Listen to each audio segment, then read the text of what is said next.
We are recording and live. Thank you, Caitlin. Good evening, everyone. This, will be as soon as we officially start the meeting of the Newburyport Historical Commission. We're just going to allow another minute or so for both attendees and one additional commissioner to join. So just be with us for a few moments while we do that, and we'll be joining, we'll be officially starting shortly. And good, I see Malcolm has joined. Very good. So I think everyone is here. Okay, so why don't we get started? We have a pretty full agenda. So this is the meeting of the I still have October 14th, Newburyport Historical Commission. Getting a bit of an echo, so if anyone is not needing to speak, if you can temporarily mute yourself, that might help. I'll start with a roll call of the commissioners attending in alphabetical order. Mr. Malcolm Carnwath. Here. Okay, thank you, Malcolm. Mark Sandrone. Present. Okay, Mr. Christopher Fay. Here. Okay, Peter McNamee. Here. Very good. Joe Morgan. Yes, here. Thank you, Joe. And the Vice Chair, Patricia Pecknick, is absent tonight. This is the Chair, Glenn Richards, also present. Also present, we have Caitlin Sullivan, City Planner, and Gretchen Joy taking notes. There may or may not be a public comment period tonight, so for the sake of time, I'll review the rules for those if and when that time should come. But if you are an attendee or speaker, if you happen to be on the phone, it's *9 to raise a hand and *6 to unmute, and we will unmute your audio as appropriate when the time comes, so that the applicant or their attorneys or whoever is representing them may be heard. So we'll move right into the agenda. We have one demolition delay application for 50 Boardman Street. I believe Attorney Lisa Mead will be speaking on behalf of the applicant, who wishes to remove an existing accessory structure, commonly known as a garage in this case, and construct one in the same footprint but taller. So I'll let you enable your audio in a moment, Ms. Mead. But I just want you to also know I decided to keep things clear on this. I think since that first vote on historically significant and preferably preserved or not is sort of a three-way decision, I'm going to split that into two votes. So we'll first take a vote strictly on historical significance or not. And then depending on the outcome of that vote, we can then decide if it is historically significant, we can make the decision as to whether it's preferably preserved or not. And of course, if it is, then we'll move to the demolition plan review. If not, we don't need to. So just wanted you to be aware of that, as it might, affect what you want to say. But I'm sure you'll have. I think based on what I saw in your presentation, you have a lot of information about historical significance and so on. So why don't you say, is your audio enabled? I believe it is, so you can go ahead, Attorney Mead. Thank you, Mr. Chair. And for the record, Lisa Mead, Mead, Tellerman Costa, 30 Green Street in Newburyport, on behalf of Bruce Atkins and Gail Casson, who are the owners of this property. If you could go to the first slide, please. So the property is located at 50 Boardman Street, but this is a garage, small garage, as the chair noted, which is set back over 40 feet from Washington Street. So the front of the house is actually Boardman. This is to the back of the house, but set off of Washington Street because the property is on the corner of Washington and Boardman, which we'll show you momentarily. So the request is to remove the structure and replace it with a new structure, as was stated earlier. No work is proposed on the single family home. The garage first appears on the documents that we have on the 1924 assessor's map, but not on the 1914 Sanborn map. So it is not clear whether or not it's 100 years old or not. So as the board is aware, if it were not 100 years old, it wouldn't come under the jurisdiction of the board. I think that Jennifer is making sure that the board has a review of this, even though it's unclear, and we certainly can't prove whether or not it is 100 years old. So it's not listed in the district data sheets. And as you will see shortly in the photos I'm about to show you, the structure is unsound and cannot be used at full functionality at all, either as a shed, a garage, or in any manner as an accessory structure. And in fact, my clients have informed me that they basically store nothing in there, particularly anything that they would be fearful of losing. And as we'll talk about in a minute, if we have to, the design of the new garage is simple, appropriate, and appropriate for the site, and matches the house. So the next slide, please. So here you see the 1914 Sanborn map. The arrow shows where this property is at the corner of Boardman and Washington Street. It's currently a gray colored structure if you were to drive down there, which I actually did today, having come from High Street. But there's no shed or accessory structure or garage located on the lot at this time. Next slide, please. On this one, it's a little smaller. I don't know if you can zoom in on that or not, but you can see there is a garage or shed now on the 1924 assessor's map, and that is in the same location to the extent that they're accurate as the current existing shed. So this is 1924. Next slide, please. And as you can see on this site plan, again, if you could just blow it up a little bit, Caitlin, the garage sits at the back corner on the left-hand side of the lot, about 40 some odd feet off of Washington Street. You really can't see it off of Boardman Street at all. And you certainly have to be standing right in front of the driveway in order to see it on Washington Street. Next slide, please. So here is the existing elevations of the structure. Very simple garage. Next slide, please. And we can skip this. These are the proposed elevations. I think the chair wants to have this discussion later. And so here are some photographs of the context. So you can see the garage in the back. As I noted, it sits behind the house off of Washington Street. Next slide, please.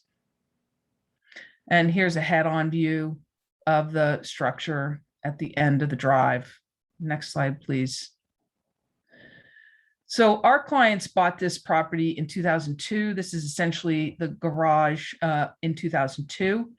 I am told that prior to them purchasing this, the former owners attempted to straighten it out by trying to lift it with chains and a crane, at which time it almost fell down, and they had to jerry-rig it with chains and a cross piece, which we'll show you in a minute, inside to prevent it from falling down. So what my clients have done over the last 19 years is attempt to keep it up, to keep it looking good for the property to the extent they can, but really it is beyond that. So next slide, please. Pardon the interruption, Attorney Mead. Was there any significance to the black lines that were in that last? I think it's just to show that those were on the photo, so we didn't add those, but I think it's right there. Just so the board knows, early in the late 1990s, the prior owners had received a variance to put a larger, I think that's what this is from, to put a larger garage in this location. That would have been prior to the commission existing for the purposes of demolition delay. So I think that was the larger garage that was proposed there. Thank you. Yes. Next slide. So here's a close-up look at it. They've tried to straighten it out on the inside. We'll show you what they've used to do that. They put new doors on it. Obviously, they've painted it, but it's not in great shape. Next slide, please. And here you go. So we start our jerry-rigging by adding some braces in the corners. Next slide. And nothing is plumb. You'll see that on some of these slides. The floor is concrete. It's got a crack in it, but you see it's poured concrete floor. It's probably later added. I don't know that for a fact. Next slide. This is just a level to show that they've tried to straighten it out somewhat from the photo you saw from 2002, but it's certainly not plumb. Next slide, please. And this is just the side of it, and you can see they've tried to make it so that you can see the door jamb that doesn't close on the edge there. This is the side of the garage. Next slide. And so inside, there's the cross beams that you can see that were added to help try to hold it together. They've used this rope to try to hold that beam up and the roof line in place. Next slide, please. And similarly, you can see how they've tried to jerry-rig some stabilization of it to keep it from collapsing. Next slide. Another shot of the front, you can see that the doors are not level and don't really actually close well. Next slide. And these are the windows in the back. Obviously, they're replacement windows. They're certainly not original windows. You can see the base of the garage here. I can't think of the name of the lumber at the bottom is all crumbling and falling apart. Next slide. Again, another shot of the barn not being, or garage not being square or plumb. And next slide. More of the inside with the beams that were put in to help try to stabilize it. And next slide. And just a different shot of the same thing. You'll see the wire to the left of that one beam that was dropped down, that was put in by the prior owners to help try to keep it from collapsing. Next slide. That might be it. So, so with that, before we do anything else, I guess, we believe that the barn is not historically, the garage is not historically significant. And even if it were historically significant, certainly is not preferably preserved. And we'd ask the board to make that determination. Okay, thank you, Attorney Mead. Does anyone on any of my co-panelists here have a question for the applicant or Attorney Mead? Don't see anyone speaking.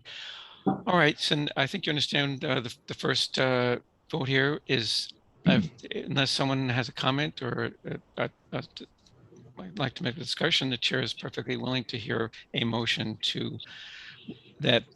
Since motions are phrased in a positive, the motion would be that the structure is historically significant. So if you don't think it is, you would simply vote no. Do I hear such a motion? So move. Mark Sandron. Okay. Thank you, Mark. Is there a second? Second that, that's Peter. Thank you, Peter. Okay, I'll go around the group here. Malcolm Conrath. No. All right, thank you, Malcolm. Mark Syndrome. Nope. Okay, thank you. Christopher Fay.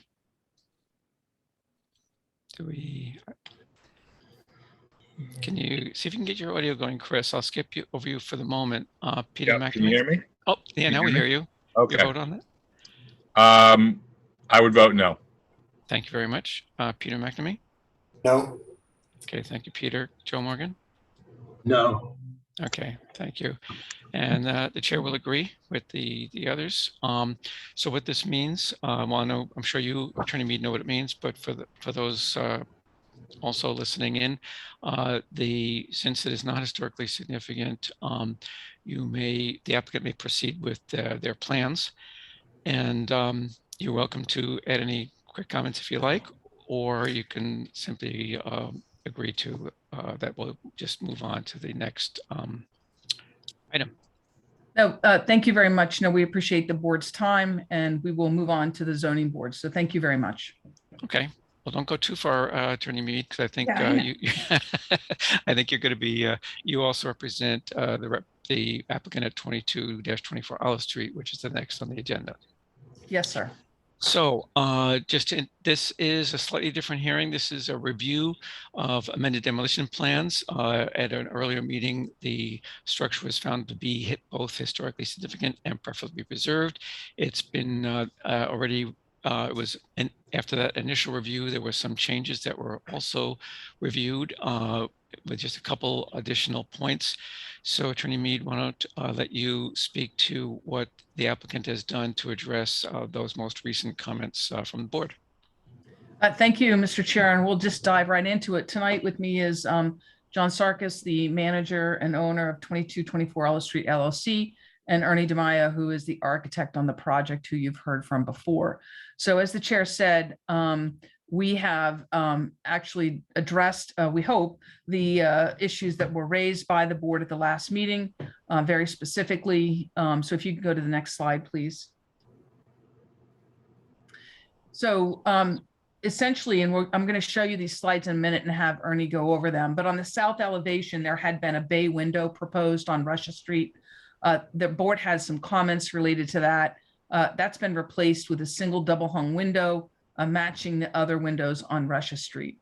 On the west elevation, or the end, if you were coming east on Russia Street, there was a chimney that hadn't yet been completely thought through as compared to the uses of the various floors.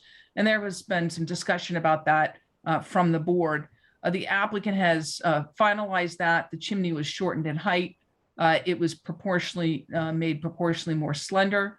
The windows were moved laterally to align from the floor to floor, and the windows were shifted away from underneath the chimney to visually stack the mass of the brick chimney over the brick facade.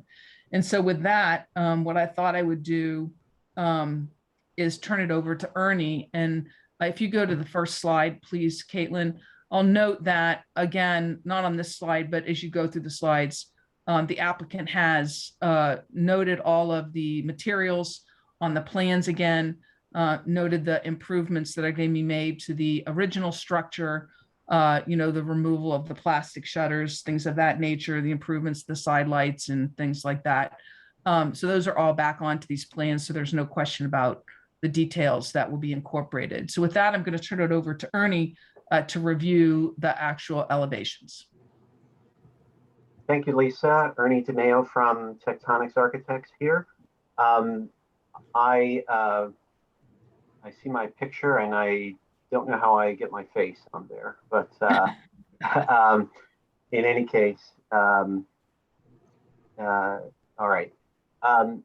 So as Lisa mentioned, we replaced the bay window that existed on the first floor in the recess along Russia Street with a window that was matching the other windows above and alongside, so that the entire facade now is treated in a similar way with the windows. We did some significant reconfiguring on the interior of the structure to allow us a little more flexibility for the location of windows along the west facade, which we've now been able to align both from floor to floor and also horizontally, so that facade, that west facade, which is very important, it's set back very far from the property line and as such is visually prominent along Russia Street. We've made a more orderly facade there. We've also, as Lisa mentioned, reduced the height of that chimney and made it proportionally more slender and stacked it over the brick facade below it so as to give it a more resolved appearance along that facade. That was a comment from several of the board members in our last meeting, and I think we've addressed that. Next slide, please. Just quick interruption, just so we're all clear, what we're calling the south, okay, I think this answers my question. So the south elevation is the one that actually is along Russia Street. The west elevation is the one that on that previous slide was kind of in shadow with the chimney and the four windows there, correct? Correct. Okay, thanks. Yes. So here you can see the top drawing is the south elevation, And the window at the lower left-hand corner of that elevation is where the bay window once resided and has now been replaced by a double hung window that's compatible with the rest of the windows on that facade. The elevation below is the Olive Street elevation of the building, which is the existing building and from an architectural point of view, unchanged other than materials that we're replacing in kind. Next slide, please. And the final drawing, the upper drawing represents the north elevation and the lower drawing represents the west elevation. The west elevation being the one that we've reworked substantially based on the previous comments. We've repositioned the windows. We've kept the chimney centered on the ridge line of the addition, but we've moved windows around such that the massing of the chimney and the facade makes more sense visually. And as I've said, we've aligned the windows both from side to side and from floor to floor. So we think in those ways we've addressed the majority of the comments that were made in the last meeting that we were asked to give more study. I did want to speak briefly to the north elevation, which is above. Early in the planning stages for this building, given the footprints that we were asked to design the structure, we had to make some decisions about facades that were considered in our minds major facades and facades that were perhaps considered more minor facades. Treating facades differently depending on where they, what position they occupy on the site has many historic precedents, is common in historic buildings. We chose to put living spaces and sleeping spaces along the primary facades, which are obviously for the addition along Russia Street and along the west facade. They're very prominent from the street. They're viewed from many angles in the neighborhood. The north facade, in all honesty, is viewed, there's a sliver of view corridor along Olive Street where you can see the very far west end of the addition from a distant view. So the French doors and the overhanging roof can be seen from Olive Street, but most of the body of the building cannot be seen. Most of the body of the addition cannot be seen from Olive Street because of the setbacks of the addition. Also, we placed most of the, what you might consider to be the servant spaces for the building, bathrooms and kitchens, along the north facade because they had much less requirement for natural light and view, whereas the living spaces and the more civic-minded spaces face towards Russia Street. The north facade gets no sun, and the smaller window treatment for those servant spaces seems to make appropriate sense to us. And as such, we have not altered the north facade from what you saw previously because we believe this is the correct expression for the building as it is. I think that summarizes where we've come from since the last meeting. Okay. So thank you, Ernie. And with that, Mr. Chair, we're happy to take any questions, and we hope that we've addressed all the prior issues of the commission. Okay, thank you, Attorney Mead. I just have one real quick one. On looking at this slide that's in front of us right now, in the lower section, the west elevation, the new chimney looks significantly lower in height than the existing chimneys, but in the west, the north, yeah, that north elevation, no, wait a minute. The north elevation, oh, God. The north Okay, elevation is the top elevation, Mr. Chair, and the west Okay. elevation is the lower one. All right. What threw me off was where it says north elevation is in, Yeah. is in the, all right, you get it. Anyway, the upper part, it looks almost the same height as existing. So I'm wondering which is the more accurate depiction of the height of that new chimney. I think that's an optical illusion, but I'll let Ernie address that. I agree with Lisa. I think the better vantage point is actually the drawing prior. You might be able to see that a little more clearly, the drawing prior. It's it's hard to project the eye across, but if you were to measure the height of the chimney across the page, the top of the chimney is clearly much lower in the addition than it is in the. They used to all be the same height, and that's been dropped down lower. I think the perspective also shows it fairly clearly. The intention is to have that chimney be proportionally thinner and shorter. Yes, yeah, it did look that. So is it correct? There's a rendition correct on the east elevation, the Olive Street side? You wouldn't even see it?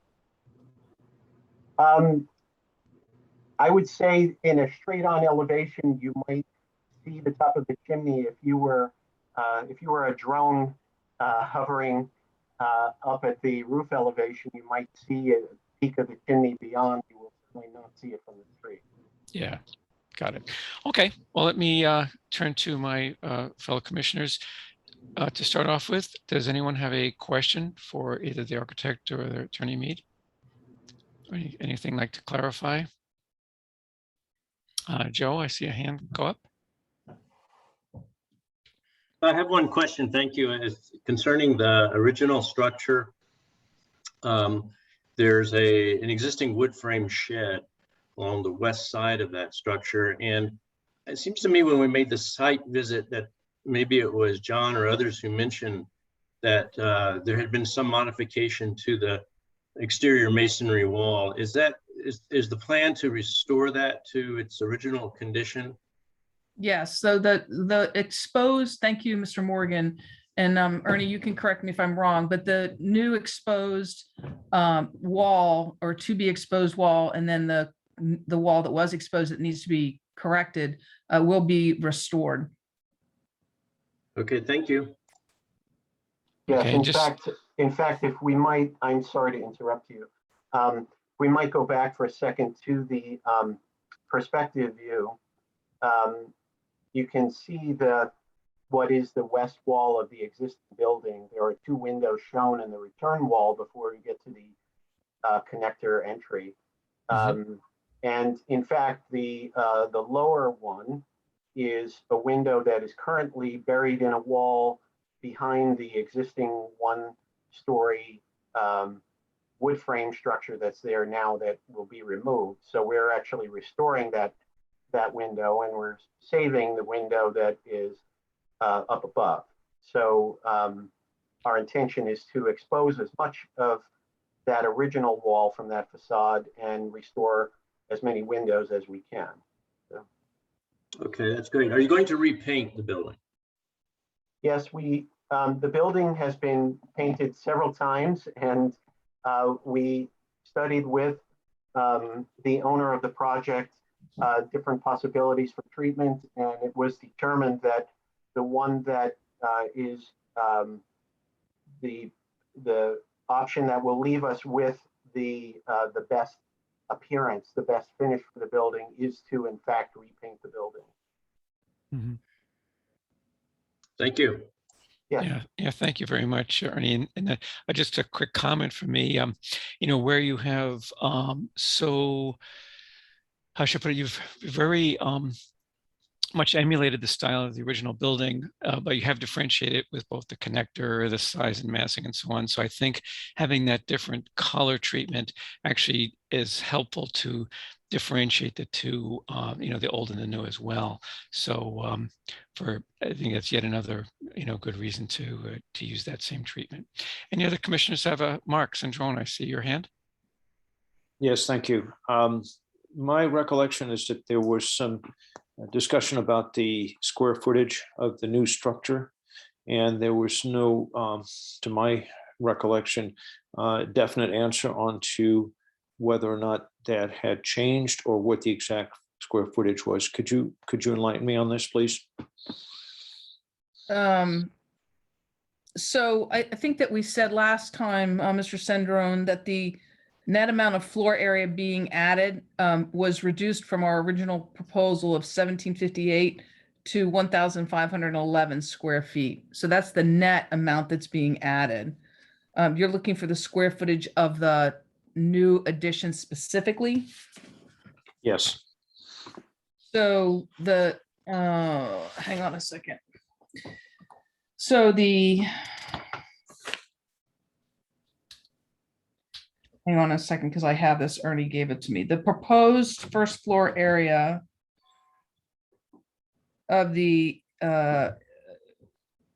addition, including the mudroom, is 900 square feet. Is that right, Ernie? I'm looking at your numbers and I want to make sure that's right. Yes, the first floor of the addition, including the mudroom, is 900 square feet. The first floor of the existing building, including the mudroom that's partially in the new addition, is 1620. So there's 2520 on the first floor. Of the entire. Of the entire. On the second floor, we have 1,008 square feet for the addition, which is entirely one unit, occupies the entire second floor of the addition. And the existing building has 1,512 square feet in the existing building only, for a total of 2,520 on the second floor, for a grand total of 5,040 square feet for the entire project. Thank you. Mark, does that answer your question? Yes, thanks. Yeah. Okay, thank you. Any other questions or comments? Commissioner McNamee, sorry. Yeah, thank you, Chair. I just have two questions, and I apologize if we're covering old ground, but I don't recall the note on the east facade regarding the entry and the side lights to restore existing wooden side lights and whatnot. Can you describe the restoration that will happen there? You know, what will that restoration entail? Well, I believe the owner of the project might speak best to this, but our intention has always been to maintain the existing materials, to remove any layers of paint that have been added in recent years, to obviously sand and repair any damage to the existing material, and to repaint it. That we are not going to replace any panels or any glazing unless there's any damage to any of those pieces, which we have not observed to this point. So. Okay, so materials and details will be maintained. Yes. Great. My other question is regarding the gutters and downspouts, which are listed as either copper or copper toned aluminum. Is there a reason we don't just land on copper? I think this is a decision that I think we've all leaned towards copper, where as the project develops further and as we develop the details further, that is where we would prefer to steer the project. I think there are many alternatives to copper that give the appearance of copper that might be, from a budget standpoint, viable alternatives, but copper is something that we would prefer to do. Ernie, I'm going to interrupt you, and because you've been talking and I've exchanged texts with John, Yep. he'll agree to do copper. Sure. Thank you. Those are my only questions. Thank you. Okay. We haven't heard from let's see, Chris, any thoughts or comments before we does it I think that we could consider a motion at this point, or if anyone has any thoughts on whether this is ready to be, whether it's ready for decision on approval or not. I think I missed the last when this is the third time we've talked about this. So I think I missed the last one. So I tried to go back to, I know we talked about this in the Mhm. summertime. It just, Yeah, and well, I feel like it's still, I think my impression last time was it's too big for the area, but it's a small little street. Russia Street is really what we're talking about here. So that would be my only thought. I don't know what, the overall size, what it was reduced from to this particular point. okay. I know that I wasn't here last time, so I don't know if I'm eligible to vote or not. Technically, I think you are, but so let me just go I around. have a question. Yeah, go ahead, Malcolm. Could you put the north side elevation back up? The Merrimack Street side again? I just wondered why the windows on the addition, the back part, are asymmetrical. I mean, this is an architectural period where symmetry is everything.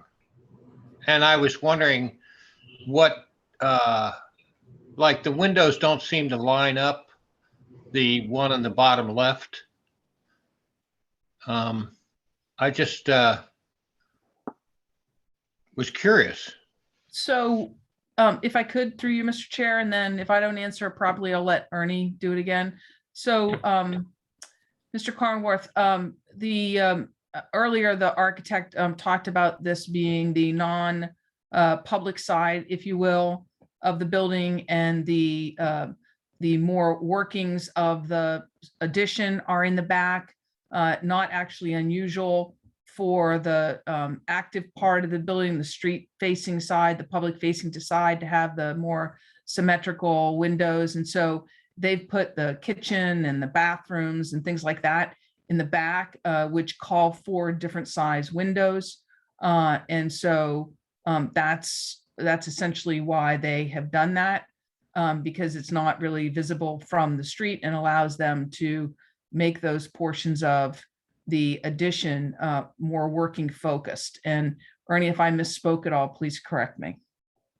Yeah, well, no, I don't think you misspoke, but I will also add that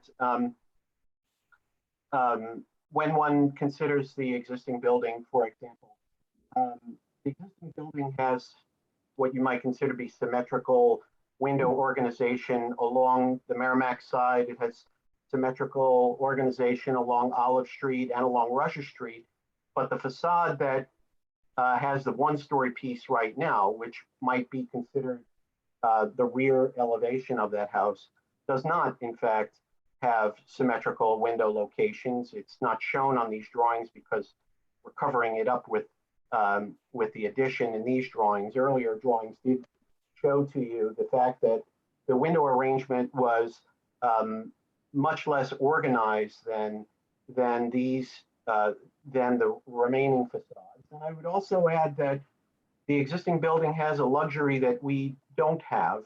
The existing building is about 38% larger in terms of floor area than what we're proposing to build here. And so there's much more freedom of organization on the inside of the building to put more of the servant type uses towards the core of the building and allow the facade to be much more fenestrated than we do, because our footprint is somewhat limited compared to the existing building. We chose to put the spaces that required the most light and the more civic look to be the more visible facades, and the north facade is differentiated from them because that is somewhat typical for buildings that are of a historic nature. They have primary facades and they have secondary facades, and not all secondary facades are treated the way the primary facades are treated. Yeah. Yeah, and they also had the luxury back then. They didn't have kitchen counters that we universally have nowadays. But yeah, Malcolm, this is just my additional comment that you can see in the lower part of what we're looking at right now, how that part you're referring to, how that is set back directly behind the existing building. So I think I understand the thinking there around, it's the much lower visibility, so that as the architect and also Attorney Mead were saying, that that was kind of the place where they could take advantage of that low visibility to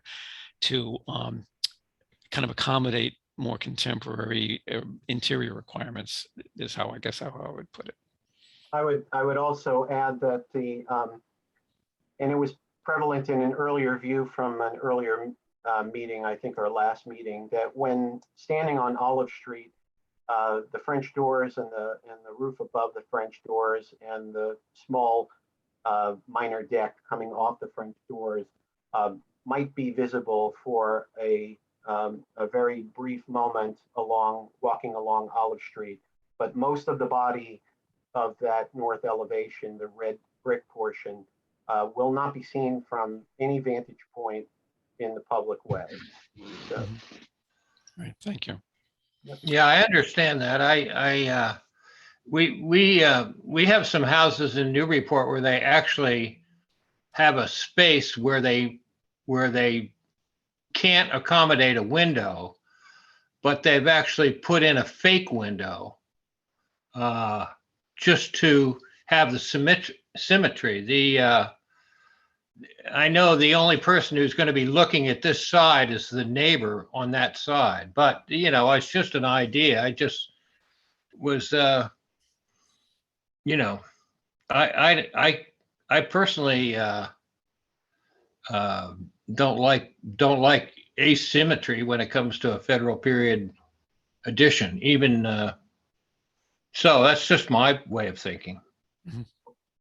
I would gather then you're not much of a fan of the existing building on the west facade.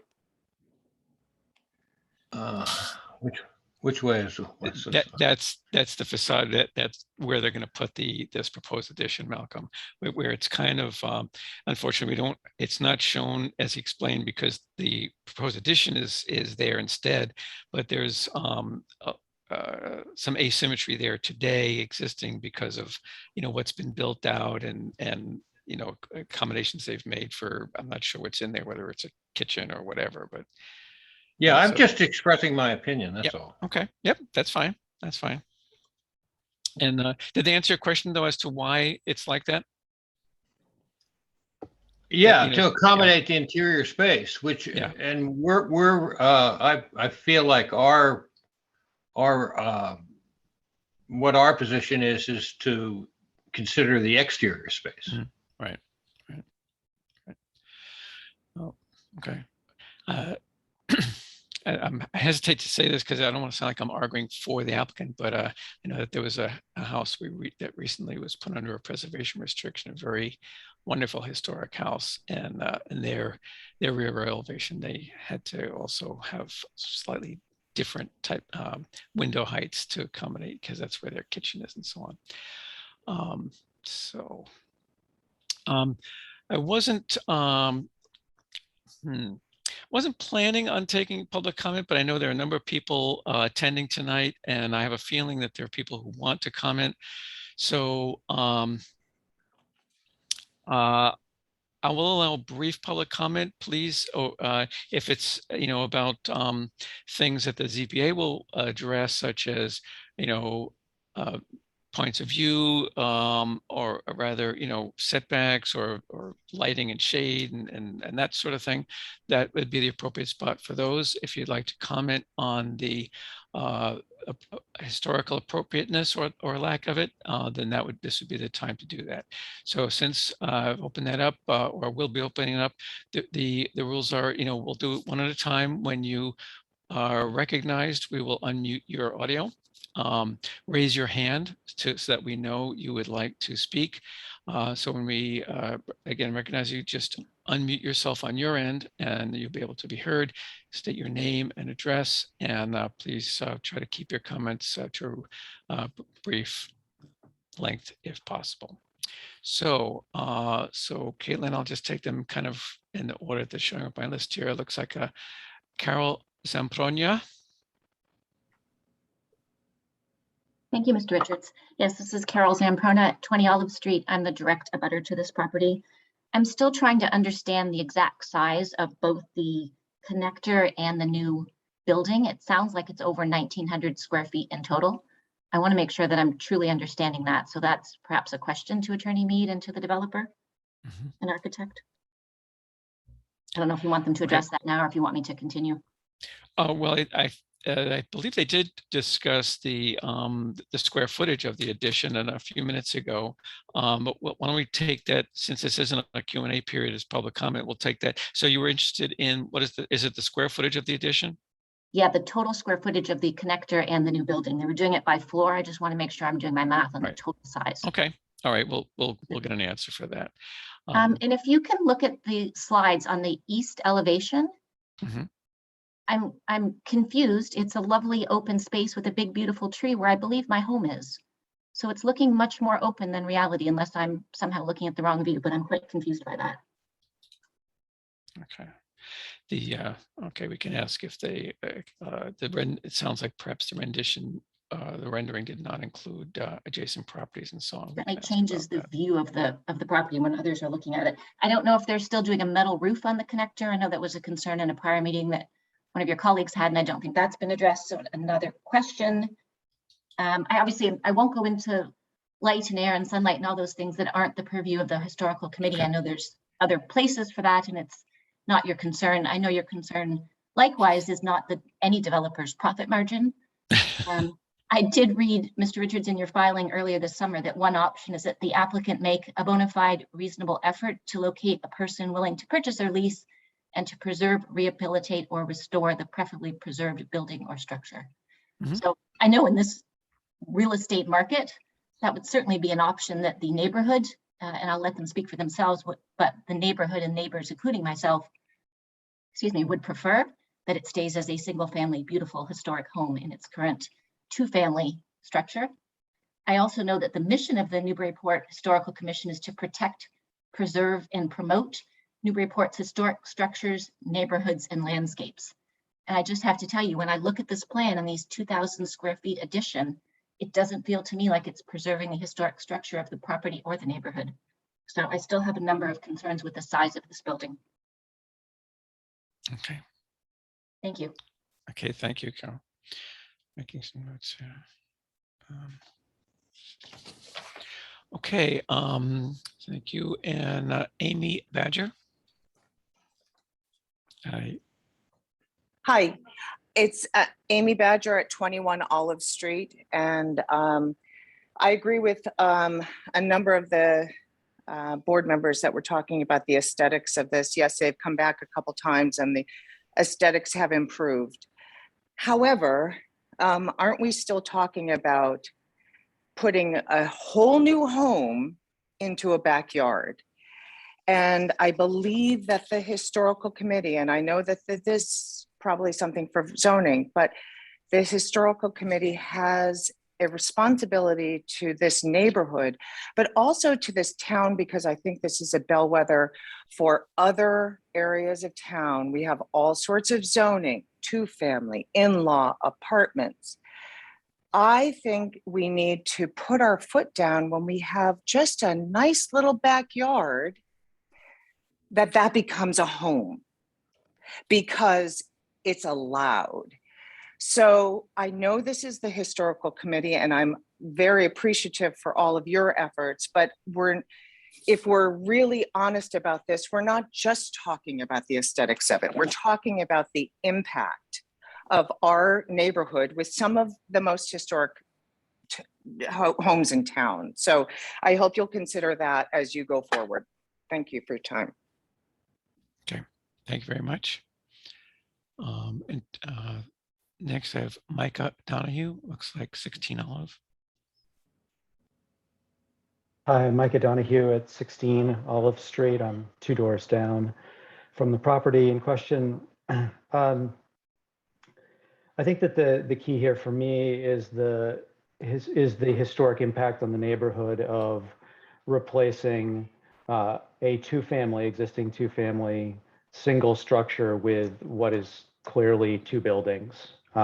This is, the connector, maybe the attempt to solve that, but as Amy said, we're putting, another entire home on this lot, which seems to change the historic character of, this really significant property, of the historic record that it is, of the, what an amazing, history we heard of the property from the beginning.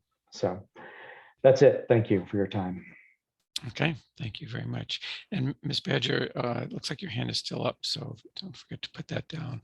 I have Elizabeth Hallett. Yes, can you hear me? We can. I'm Elizabeth Hallett, 23 Olive Street. We are almost directly across from the east facade. And I would like to agree very much with the points that Carol, Micah, and Amy have brought up, are my neighbors. This home is, as you know, historically significant, and not just the building, but the lot. Being already a two-family home, it deserves this lot. And right now, this addition, as you keep calling it, this addition to the historic house, it's still reading as two separate homes. You're building a separate home onto the back of this historic home, regardless of the connector. This is how it reads. It's supposed to look like an addition, I was told by Mr. Sarkis when he canvassed the neighbors and tried to explain what he'd like to do. But in fact, the connector does nothing for it, does not look like an addition. And it truly is going to detract from the feeling of this historic neighborhood. So thank you very much for your time. Thank you. Thank you for your comments. And remember to, okay, you did. Not seeing any other hands. I'll give a few more seconds to see if I do see one. Looks like Mr. Coulter-John has raised a hand.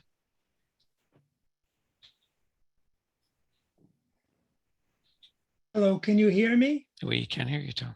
Thank you.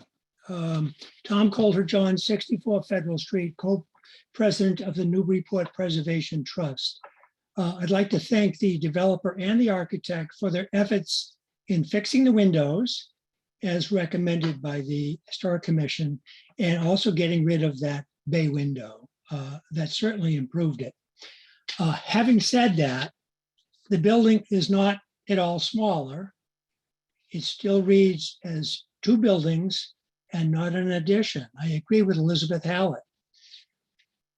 It needs a significant reduction in size to fit into this neighborhood. I don't think it meets the Secretary of the Interior standards.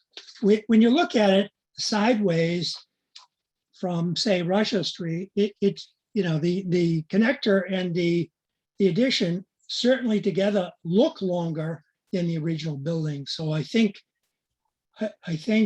it certainly demonstrates that it looks and feels visually as though it's two buildings. And I think it should be reduced in size. Thank you. Okay, thank you, Mr. Coulter-John. I see a Stephanie Nikitish. Stephanie Nikitich, 93 High Street. So I agree with what Mr. Coulter-John has said and what neighbors have said. And it's actually something that members of the Historic Commission have said in prior meetings, that this design still reads as two buildings and a conjoined mass. And I think that was your last meeting, and one previous, I think commissioners said that it looks like something typically you would see in a non-historical subdivision. So it's really from the context of this neighborhood, which is modest. It is a supersizing of a building, and it does look like two houses just joined by a a connector. And if the Historical Commission decides to lift the delay based on these new plans, I really would hope that in your report, in that lifting of the delay, that you will record the comments of commissioners who are concerned that this still looks like two buildings. It's the connector does not solve the problem of, making it an integral building, which is a requirement under zoning. So I think it would be very helpful if that consideration was included in your report, whatever it is. Thank you. Okay, thank you for your comments. I have a Carol R showing up.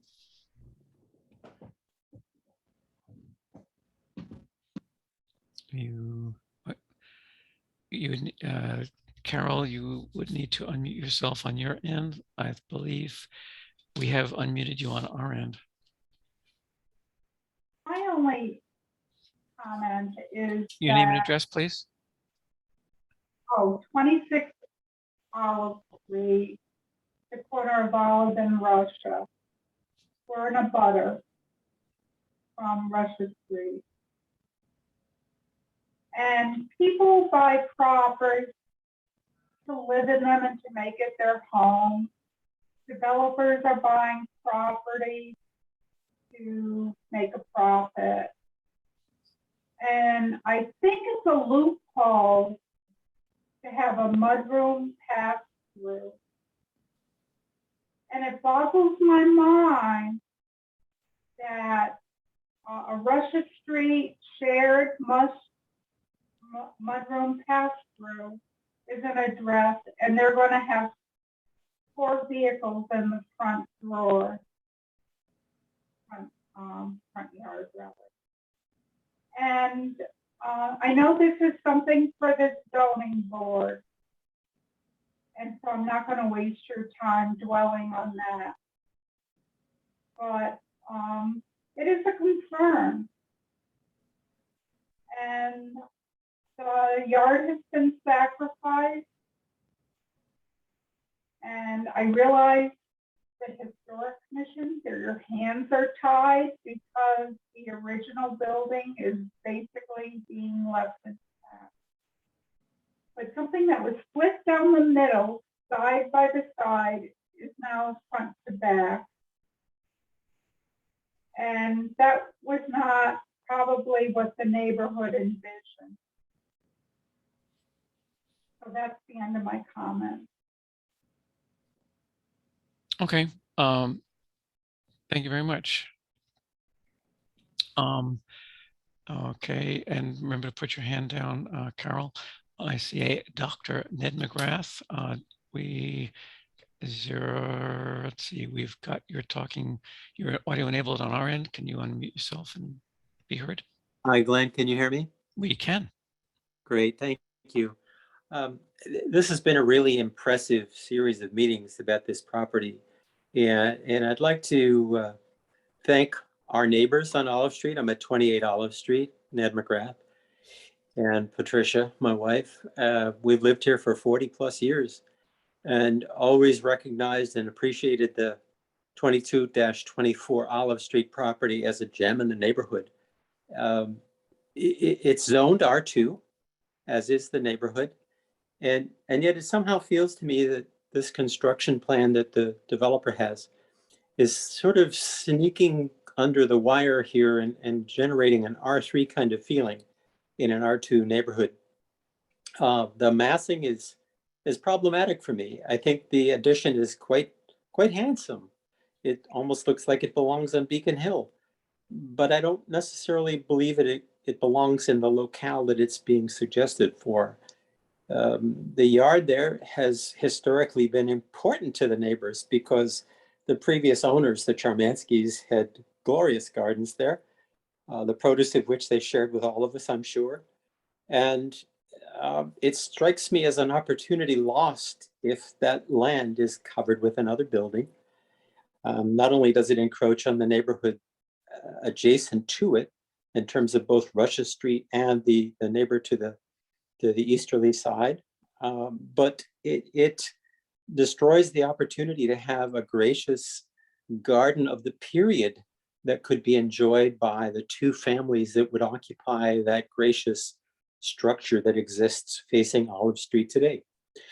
I'm concerned that we lose the opportunity to retain a character of the neighborhood by seeing this kind of infill.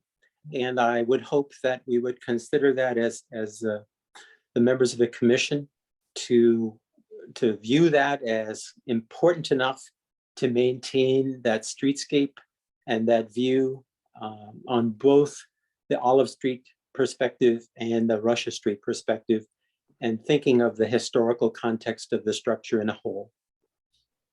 Thank you. Okay, thank you, Mr. McGrath. Appreciate it. Give a few seconds to see if there are any other people wishing to speak.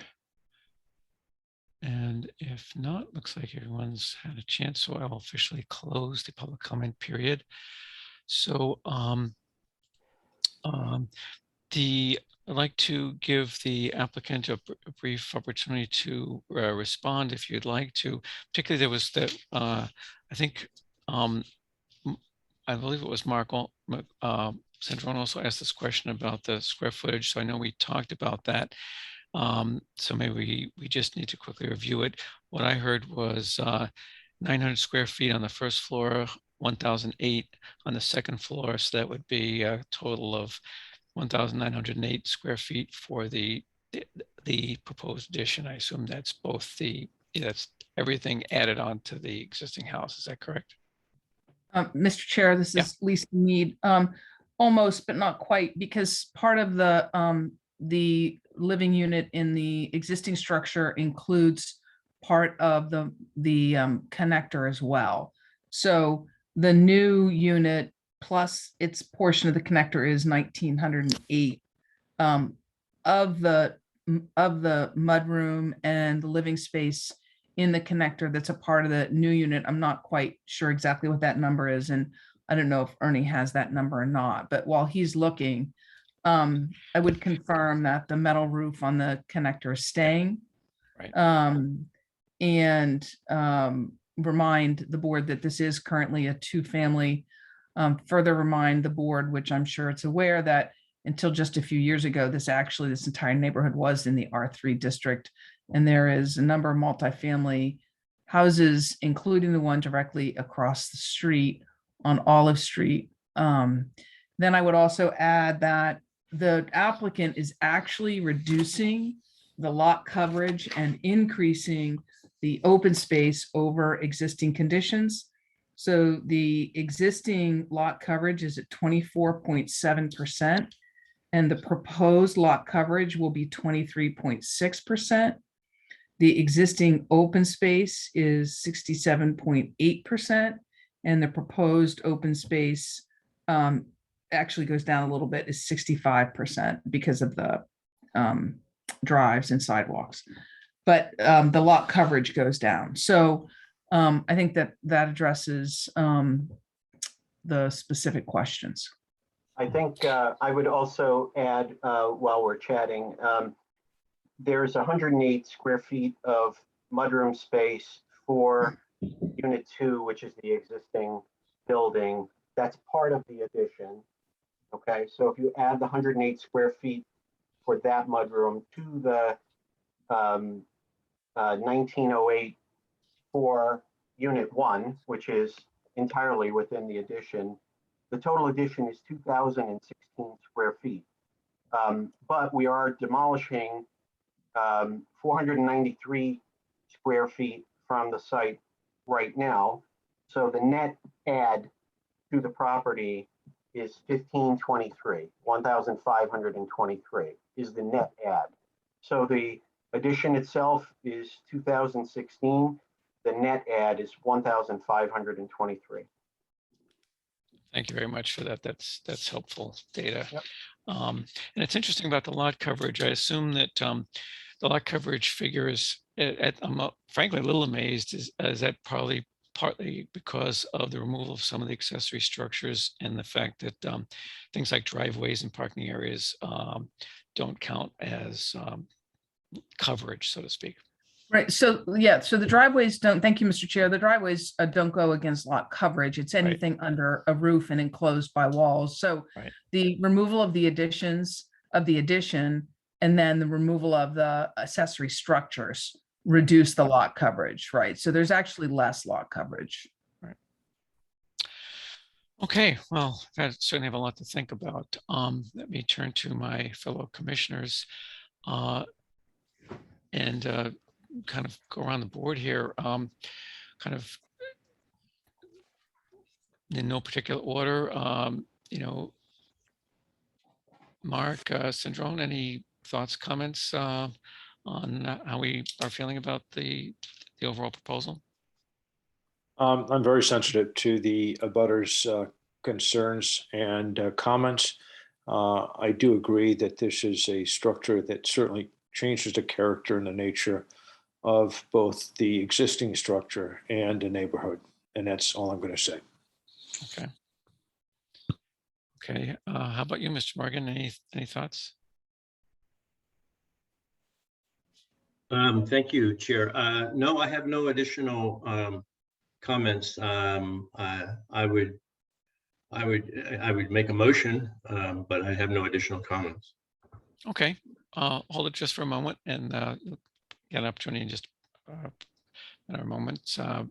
Peter McNamee, any thoughts?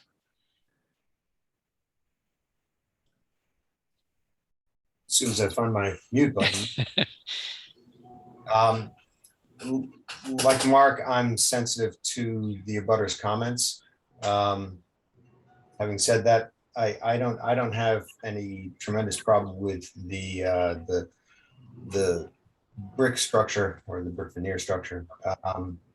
The connector, I do have slight issues with still, and I wonder if it is necessary for it to be a double entry, if it were possible to transition that to a shorter connector and just less. It's a prominent piece of the design as it's currently drawn. And I've gone back to the first proposal. I'm looking at that and I'm contrasting it with this, and it still makes a very serious statement. So I would ask whether or not that was ever considered, making that a single entry with a split on the inside, sort of a shared mudroom, just to shrink that down and make it less of a statement. Aside from that, I have no issues with the overall design of the addition. All right, we'll give the applicant a chance to maybe answer that question in a moment. Thanks, Peter. So we heard your comment earlier, Chris Fay, about the concern about the size. Anything you'd like to add, or just want to stay with that for now? No, I think that I'll leave that stand. Okay. Okay, and Malcolm, any comments or thoughts overall? No, I'm fine with this. The only thing I don't like is the symmetry of the north side. Okay. Yep. Okay. Yeah, and I'm kind of torn too. I sympathize with or in agreement with a lot of the comments about, you know, I know there's considerable concern about the impact this potentially could have on the community. One of the public commenters noted about the, actually, I think it's sort of shown here, the west elevation, the lower part of the illustration that's, or the rendering that's we're looking at right now. To the left side of that, you know, there's the car and the tree and nothing else. And I think, you know, so, and I'm not faulting the architects here for this, but it's a little unrealistic in that there are other structures there to the left of that. So it's a little bit out of context. It's a little bit hard to see, you know, that neighborhood context that has got several abutters have raised as a concern. I think, you know, it's understandable. There's a lot of concern all around the report about infill. It's been going on for a while. And on the other hand, we have the as I'm sure you all know, there are zoning laws and regulations that both the applicants and this commission, we can't overrule those necessarily, and there are certain things that can and cannot be done. They are in compliance, as I understand, with the various strictly the zoning requirements, things like lot coverage, setbacks, and so on. So that's pretty much, I don't think that's an issue. And in fact, I don't even know if offhand, I don't recall. I'm sure Attorney Mead can clarify that if they need any official approvals from the ZBA on this, they might but we can address that. But the design wise, I think they've come a long way from the first rendition. I think that north facade, I kind of understand why that is the way it is, and I don't really have because of its location and its lack of visibility. I don't have a big problem with it. So I think what it boils down to, I think what most people have expressed concern with is the overall massing and size, and to some degree the connector. I noticed that Caitlin, could you go up one slide to slide 4 for a second? I want to see if there's also 2 entrances. Yes, so on the connector, there's 2 entrances on both sides, which I guess is driven by the way the units are divvied up inside. And this gets to Mr. McNamee's concern about that. So maybe you can address if that's absolutely necessary, because that might be a way of kind of reducing the visual impact of that connector, maybe even making it slightly shorter, which would bring in the whole thing slightly and reduce that impression of mass somewhat without a huge sacrifice in interior space. So maybe I'll give you a chance, Attorney Mead and or the rather architect, to respond to the question about that connector and entrances. And what was the other one? The other thing I mentioned, which has already flown out of my mind. Sorry about that. Oh, about whether you need any approvals from the ZBA. That was the other question. Sure, I can address that. Excuse me. We are getting a special permit for nonconformities from the ZBA because it's a 2-family with insufficient lot area for the 2-family. So we're modifying that, even though we're not changing the lot area and improving everything else. So we do need to go to the ZBA. As to the connector, I'm gonna let Ernie address that. I believe the answer is we might be able to make that 1 door, but it would not shorten the connector because of the space constraints in the shared space. So Ernie, I think you want to address that. Yeah, I think as you say, Lisa, I believe that there's a potential to have a single door on one of the 2 sides of the connector building, either on Russia or on the north facade, most likely not on both because of space constraints on the interior. If we were to have 1 door on the exterior, then we would have 2 internal doors. So you'd have essentially a common space with a door into each unit on the interior. By doing so, we would not be able to shorten the connector in any dimension because we would need more maneuvering space internally to accommodate that change. So I think that summarizes what the possibilities are for the connector.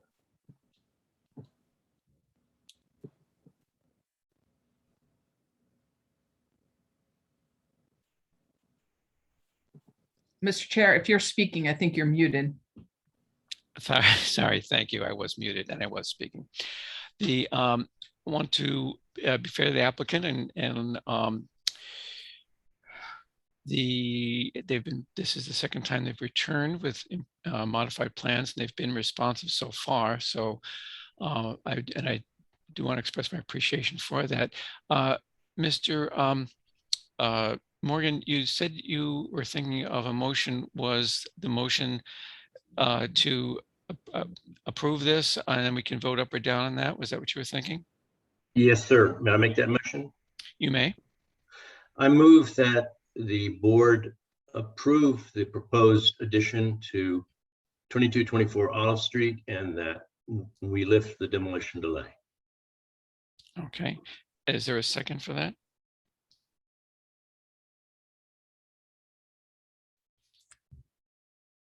There's not having a second. Well, I'll second it because I think it'd be helpful to have a vote on that so everyone kind of has an idea where the commission stands. So I don't think it's out of order for the chair to second that. Well, I'll second that if you like. Okay. Was that Peter speaking? Okay. Okay, so we'll go around the board here. Malcolm Conrath? Yeah, I'm affirmative. Okay, that's a yes vote. Mark Syndrome? The motion is to approve the plans as submitted. A yes vote lists the demolition delay, a no vote does not. No. Okay, no vote. Christopher Fay? I'm a no. Okay, thank you. Peter McNamee? No. Okay, Joe Morgan? Yes. Okay.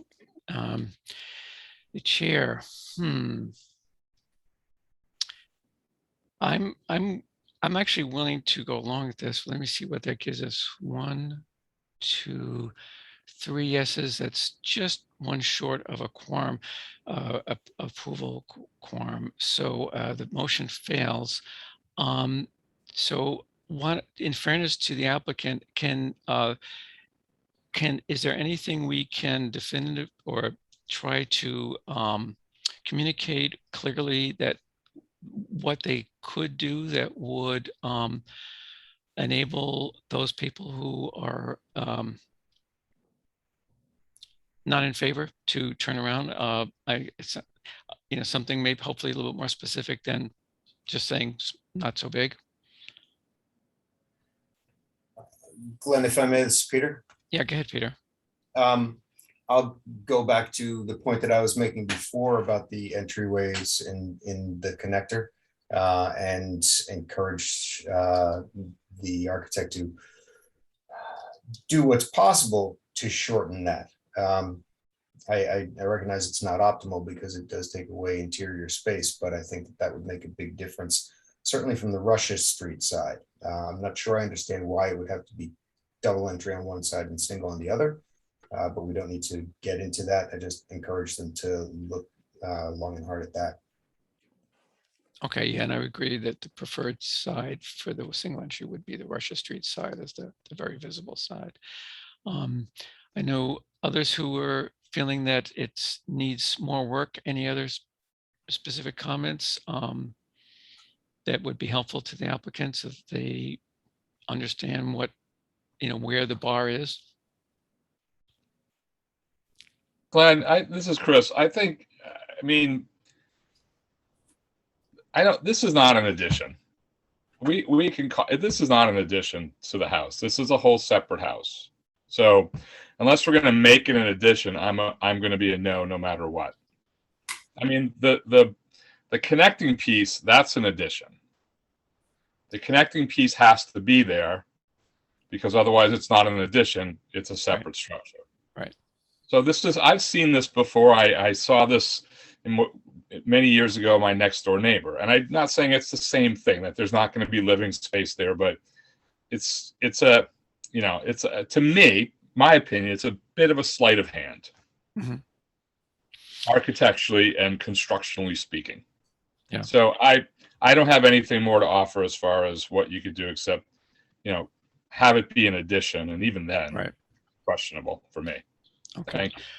All right, and a couple of people have made similar comments, Chris. So I think we understand what you're getting at. I think a number of public commenters and I think others in the commission have said that it quote unquote reads as if it's a separate structure almost. Okay. Anyone else like to comment before we close this part of the agenda? Mr. Yeah, I'd like to say something. Yeah, go ahead, Malcolm. It's unfortunate, but we live in what I consider an 18th century English seaport, and we're trying to preserve it, but the zoning laws are designed for subdivisions on the other side of 95. And when we drop those zoning laws over an 18th century English seaport, what we're going to get is infill all the time. We're actually forcing developers to do what we're trying to avoid. It's unfortunate, but that's the way it works out. I mean, these guys come here and their hands are tied by the zoning laws, and then we object to it, but the laws are what are the problem, in my opinion. And is there anything, well, what would you suggest let me see, you were okay. You were okay with the plans as submitted, notwithstanding the concerns that you're stating right now. But given the constraints of the zoning laws and so on, as far as the overall design of what they've proposed, you don't have any specific comments on how that might be improved, I take it.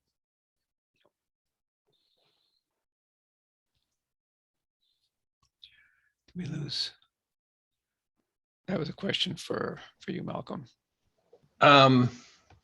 Yeah, it's a frustrating situation because we force people to, they could create another building which could be aesthetically pleasing, but then we force them to attach it to the original building, which is, I think, unfortunate. I think these guys have worked very hard to try to put a decent plan together. But we have houses that are built right on the street, but the zoning laws call for setbacks. Right. We have houses that are built right up against one another in historic neighborhoods that are forced to have setbacks. It's just, it's always going to be a problem, I think. It's unfortunate. Yeah, and that's probably the variance that the attorney was talking about, that there's an existing, quote, nonconformity, because as you say, the old construction does not conform with the newer zoning laws. All right, well, thank you, Malcolm, for your comments. Attorney Mead, I think you wanted to say something before we move on. I do. Yeah, I do. And I think that it's actually a good segue from what Malcolm just said. So the applicant's going to go back and look at, obviously, the suggestion related to the one door.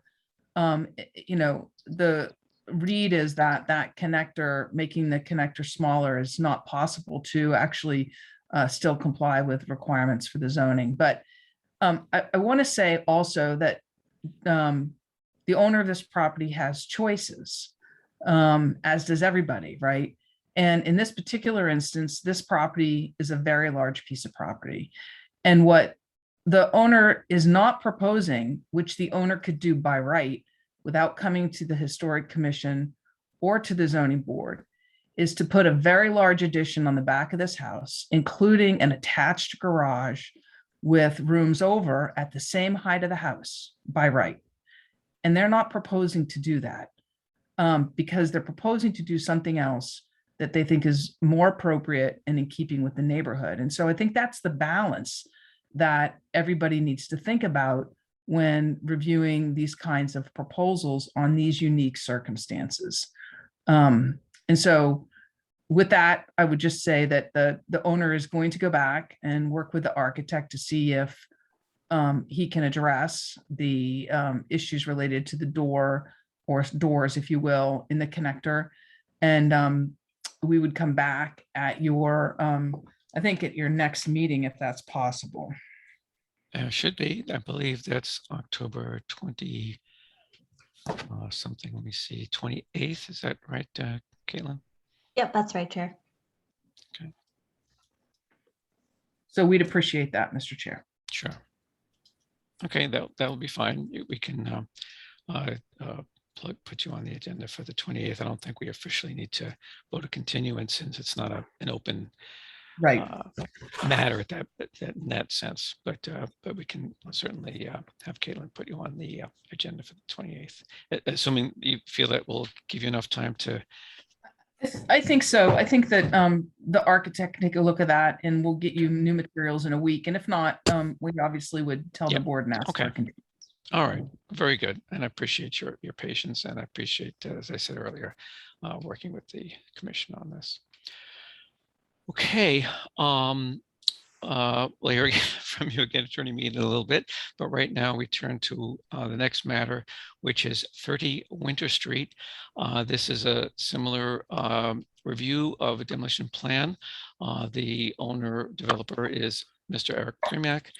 He has been before the board. The property is 30 Winter Street. It's currently under demolition delay, and Mr. Primack has supplied some additional comments and a memo, which I believe you've seen. So let's see, I think Caitlin shared with the members of this commission the quote unquote memo, which Mr. Primack reviewed after my modifications. Basically, I just reorganized a little bit so it read, the things were arranged a little bit more logically. I didn't change anything that he's agreed to do, just plugged in made things a bit more specific so we could be very clear on what was or was not in the plan. So you've seen that. I also had Caitlin share with you some of the estimates and information from the Window Woman organization over in Amesbury. The purpose of that was to mainly so that you as the commissioners could, and myself actually for that matter too, I didn't realize quite how costly it was going to be to restore the windows. I know it is costly in general. And Mr. Primack, I'll let you speak in just a second. I think you understand that I was never suggesting you restore all the windows. Mainly, we were mostly concerned with the Winter Street facade. But I understand your concern about the cost of that, and seeing the estimates from the window. I almost said Wonder Woman. The Window Woman. I do understand. I know that is definitely a concern. So one quick question, and then I'll turn the audio over to you, Eric. I assume you're here. I am. Yep, you're there. Good. Quick question, Eric. If I can be so informal, in the draft minutes I was checking earlier, it said that I don't know if this is a verbatim quote. I suspect it's not, but your quote is saying the new windows would be vinyl simulated divided lights with grates on the outside and spacers between the panes. Now, I just wanted to clarify that because there's spacers, which as a type of, there's sort of an upgrade from simulated divided light. It's like SDLS, where it has actual sort of spacer bars between each light, as opposed to just the internal grid. I'm suspecting that's not what you meant, so I just wanted to clarify that. I assume you meant that would have the internal grid plus the applied Muntin, what you call the 3D Muntins on the exterior. Is that right? That's correct. Okay, thank you for clarifying that. So is there anything you'd like to say about either, the plan? Well, why don't you kind of go through? I know you changed the roof in the back and so on. So why don't I let you just quickly review what the changes you've made? Yeah, no, I appreciate the editing that you did, and it looks very good. As you can see, we, the big question for a couple of members of the board was the gable in the back. Mm-hmm. So we dropped that down, and I think we really only had to drop it down about, I'm not even sure if it was a foot. I think it was essentially about 3 boards length. So maybe it's about 9 inches or 12 inches so that you could see the gable. It's going to give us a little bit of a lower height than we wanted in the first floor and the second floor, but it's livable. We can make it work. The second thing was there was question about the structural stability of the back section, And we decided rather than trying to patchwork the first and second floor by what existed, we would just tear it off. We're still under the 25%. And by tearing it down, we can reframe it and make sure that it's solid, so we don't have to worry about any structural issues. Everything else, I think, remained the same from the original proposal. Again, replacing all the windows as they are existing, whether they're 12/12, 12/8, 9/6, 6/6, keeping all the exterior trim the same, matching, replacing, repairing, keeping the siding the same, 3-inch reveal, cedar clap, keeping the chimneys in the front, just tearing that one off in the rear. That's pretty much a mess anyways. And I think that's about it. Okay, I just had one question. I'm trying to understand that the new roof line you've got, is it the membrane roof line here, that this is the one that you've changed, and see exactly how that plays. We're looking straight on in this rear elevation. So I see the ridge, or eave, I should say, of the addition is below that gable, as you just stated. And I see a line that's a little above. I assume that's where the addition meets the existing house. Is that correct? Yeah, that's correct. Okay, Caitlin, I want to get the side view. I just want to just trying to visualize this a little bit better so I can show it. Hopefully there's a view that shows the side, or maybe it's below there. Let's see if this one shows it. No, is there a side view? Okay. One more. There we go. Yeah. Yeah, that's the right side. You probably can see, I think you could only see it from the left, maybe. It's actually tough because you have gables on both sides. Yeah. So it's hard to see. It's just a slight, yeah, you can see it there a little bit. So it's a very small pitch from the bottom, from the base of that gambrel. And then it runs almost flat. I mean, it's not going to be flat, but it's probably going to be no more than a 1.5 pitch. Right. Okay. Actually, when I was looking at these earlier, Mr. Premack, I was actually glad to see, or one of the positive impacts is that well, hardly anyone's going to see it because, as you know, there's a property right next door, I believe. Yes. But the overall shape of the house actually sort of improves a bit because you have the full gambrel from eave down to the eave, sort of the rear matching the front a little bit better, which it's kind of an improvement, I think. Anyway, okay, so thank you for clarifying that. So I'll turn it over to my compatriots on the board. Does anyone have a question for Mr. Premack? Would you like to clarify anything? Not hearing anything.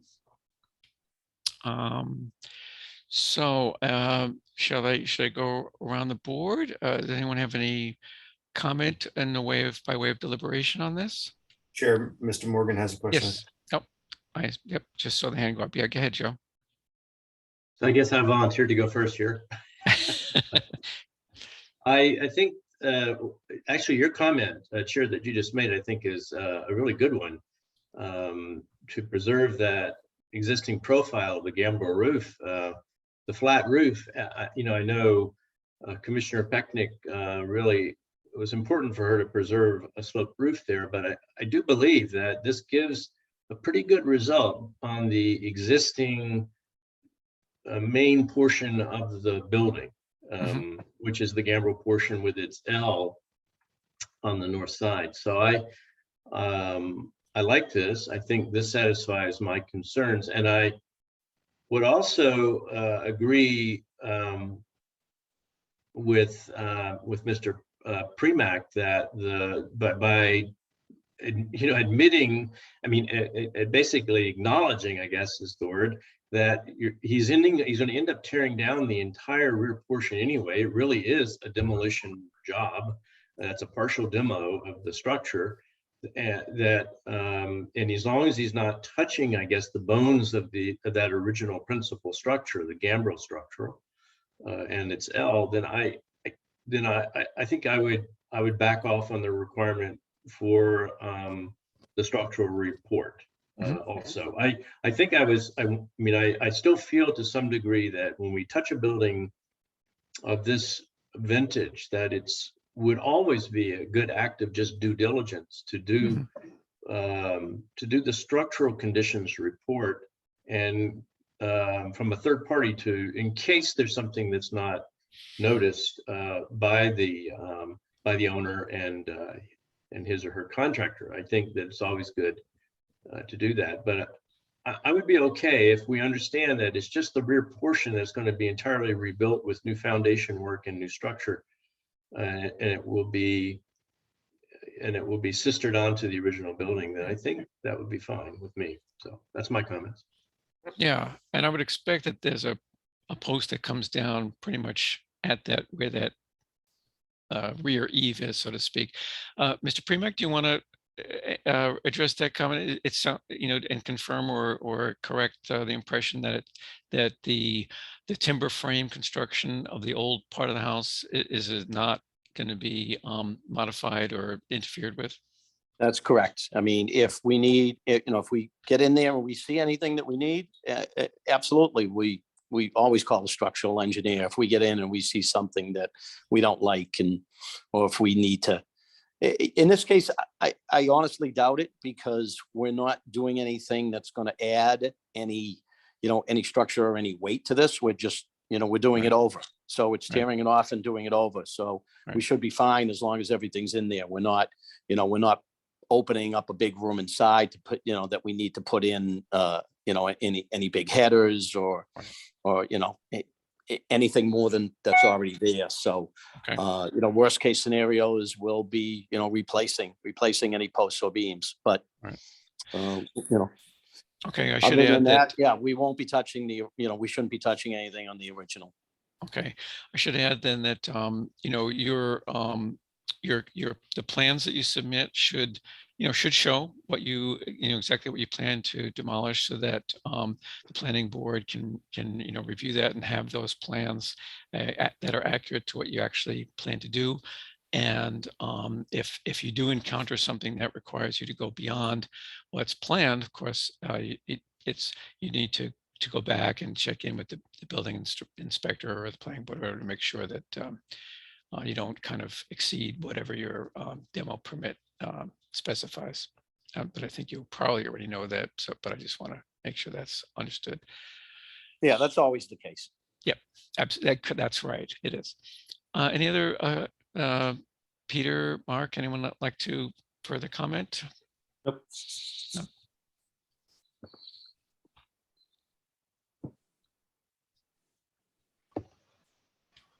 I think we should move to accept this. Would you like to make a motion to accept the plan now, Malcolm? You can if you wish. So moved. Okay, so there's a Chair, motion. Chair, Yes? this is Joe Morgan. I just would like one other clarification. I don't know, did we settle on the window work scope? What did we decide? Yeah, I think the short answer is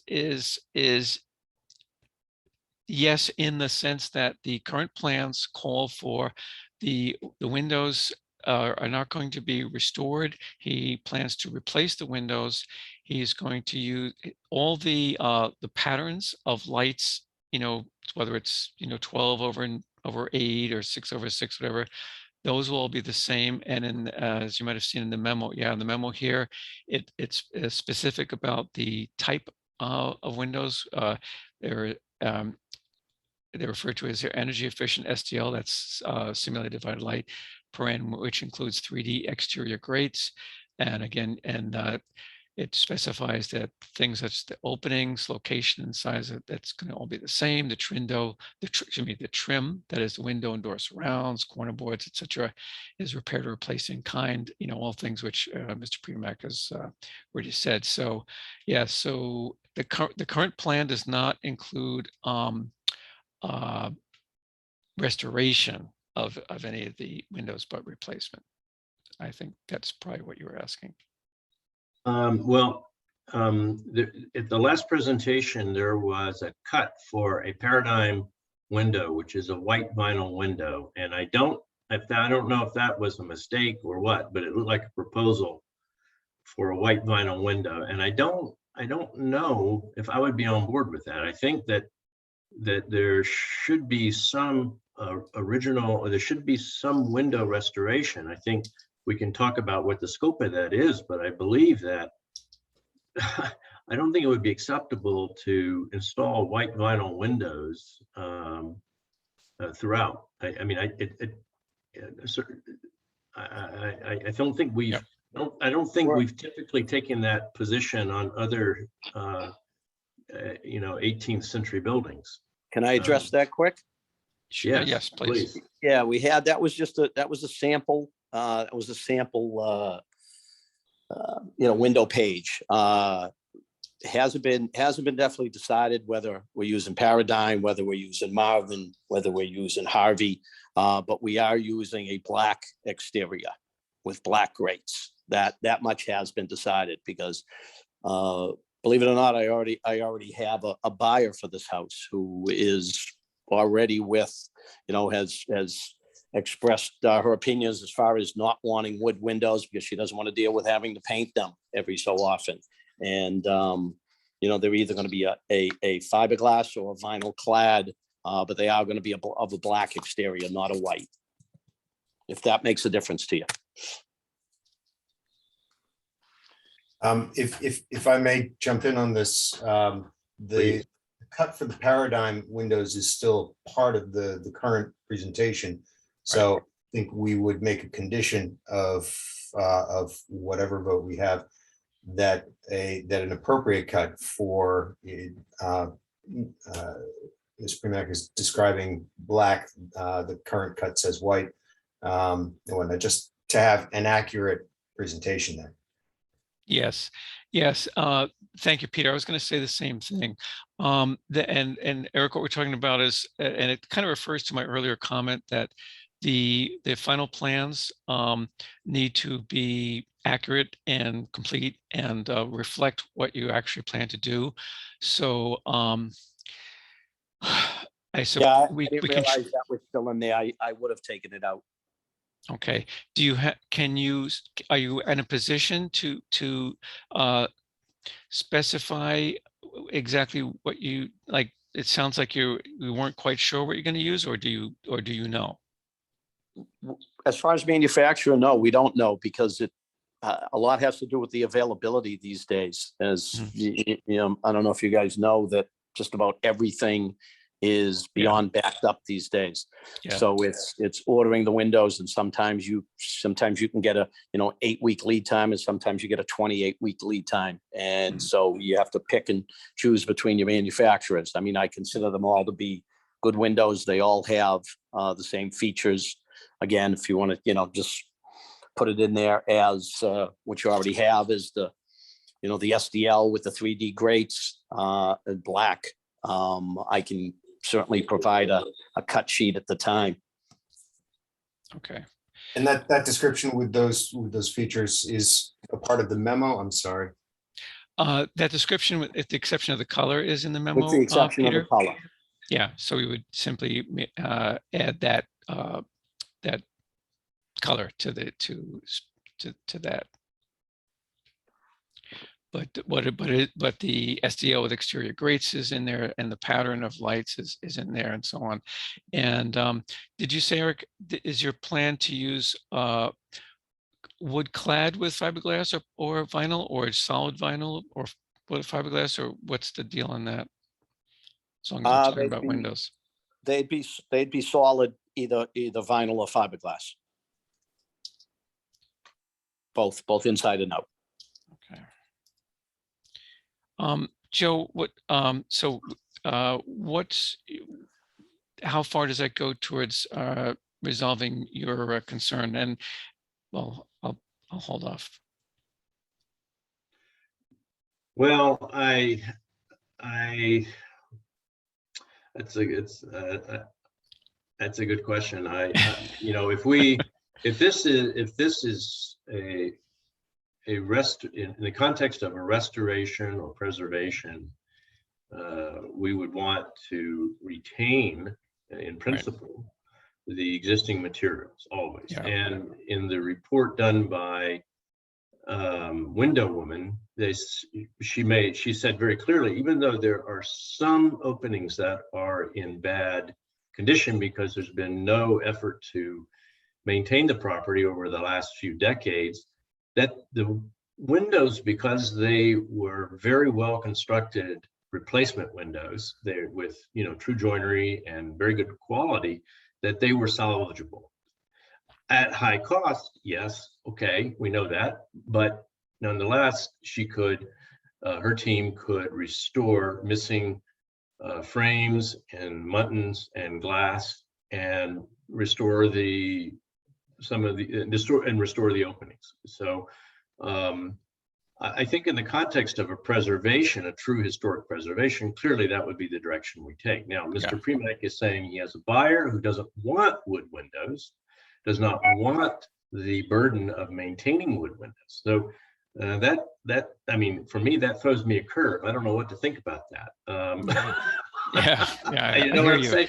If someone doesn't want wood windows because they don't want to maintain them, I don't know how to fit that into the best of all possible worlds here. Yeah, So, I know what that world is actually. So that's quite right. And even, and in fact, there's nothing that would prevent some future owner, they would not need any special permission to replace lovely, accurate reproduction windows with, vinyl or whatever. Peter, I see your hand up. Did you want to comment?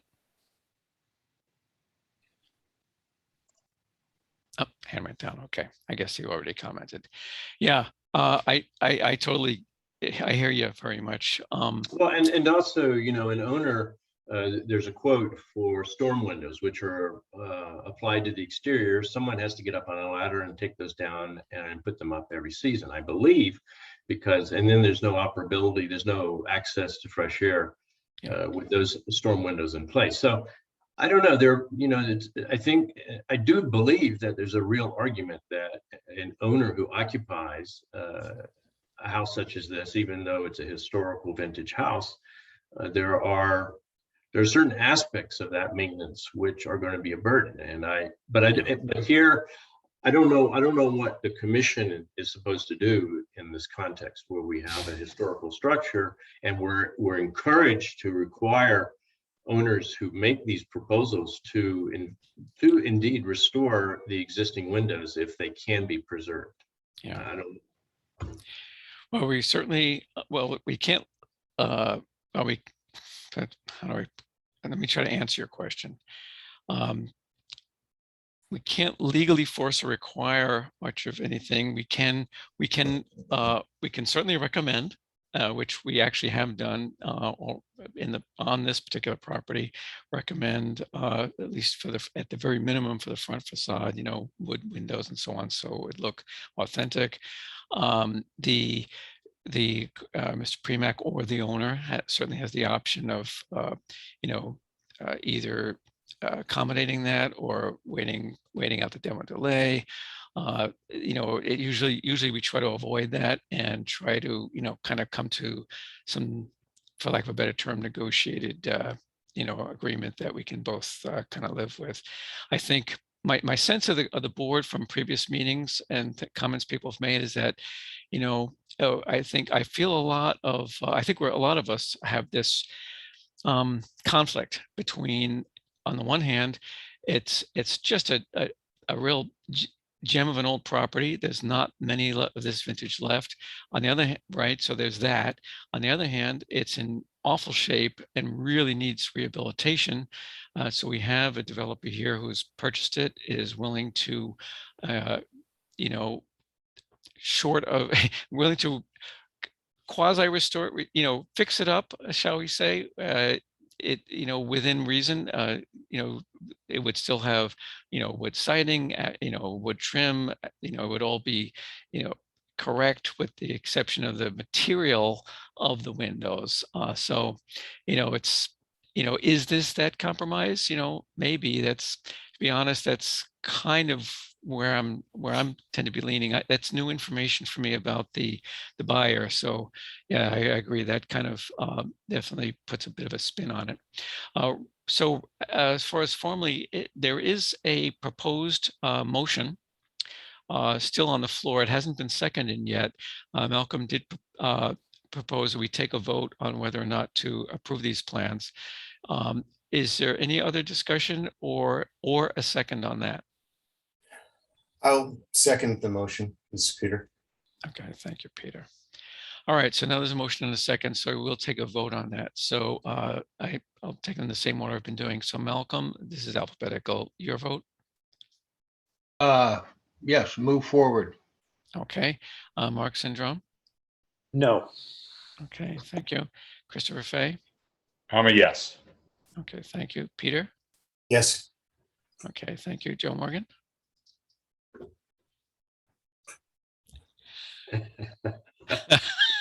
I sympathize with you, Joe. I know it's a tough one.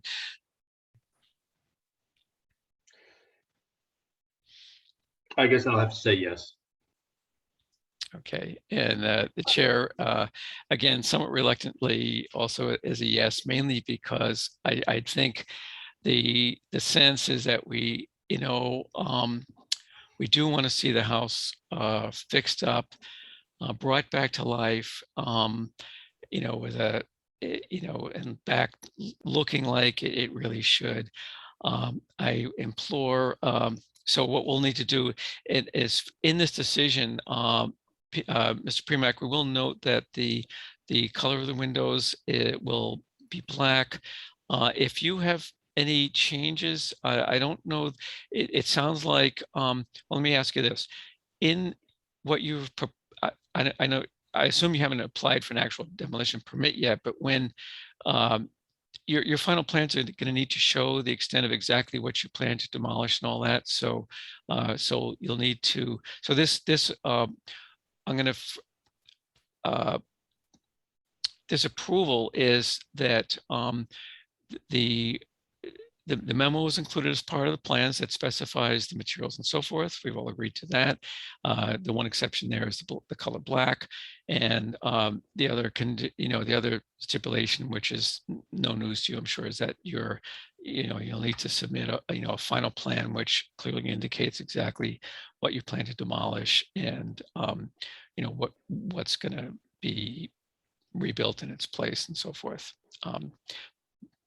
But obviously it'll follow the lines that you've presented tonight and have submitted with whatever other details the building commissioner might require as far as demo and so on.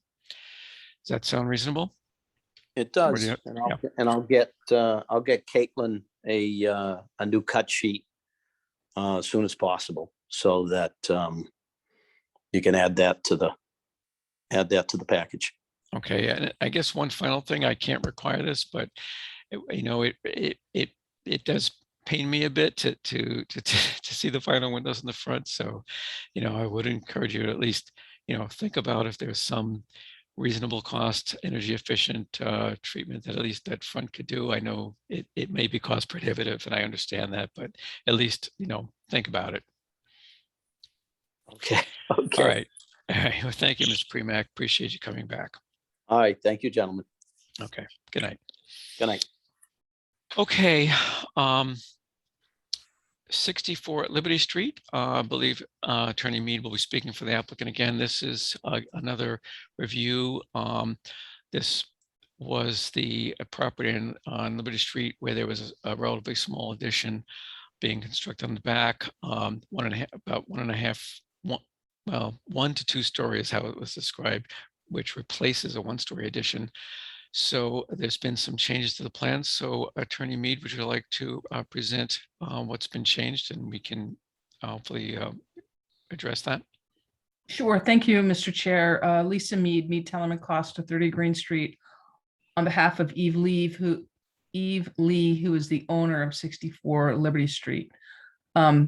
So at the last meeting, the board asked for some more details and clarification on the plans. And the last couple of weeks, the applicant, along with the architect, Julie McDonald, who's not able to be with us this evening, had undertaken those changes. So you can go to the next slide, please. So the specifically, more specific details were provided regarding the types of windows being proposed, speaking of windows, and the dimensions thereof. We've noted on the plans, it's Marvin Ultimate Wood windows proposed that are being proposed to be used. The size and location of the windows on the addition have been finalized, which hadn't been before. Those are also located and noted on the plan. Particularly, the second floor windows on the west elevation of the addition match the size of the remaining existing second story windows of the original home on the same elevation. And we noted the sizes on each of those as well. So when we go to the plans, you'll see now that those sizes are consistent on the addition as well as on the existing. The proposed elevations themselves are also now in line drawing format and no longer have the appearance of being sketch plans. And the details showing the materials of the proposed addition, you can go to the next slide, please, Caitlin, that match the existing structure, including the cedar shake roof shingles and the wooden clapboard siding are noted on the plans. More specific height information was added to the plans. There was some confusion at the last meeting. Specifically, we'll show on the plans the proposed north elevation, the ridge height of the existing structure at 29 feet 1 inch. The ridge height of the 2-story portion of the addition is at 22.10, and the 1-story portion is at 13 feet 8 inches. And then the proposed west elevation shows the mean roof height of the existing structure, which is the tallest at 22.8, and the proposed mean is 20. So if you can go to the next slide, please. So here's the existing structure. It's now the line drawings of the existing. Next slide, please. And here's the proposed structure. And you'll see now the windows are consistent with the existing structure, types of windows. The materials on the finishes are all pointed out, as well as on the existing structure. And you can see the lines more clearly, and it's no longer a sketch plan. Next slide, please. And then here's the existing elevation on the west. And the next slide, please. And here's the proposed elevation. So you can see, again, we call out the materials and the window manufacturer again, and the type of windows, type of the door.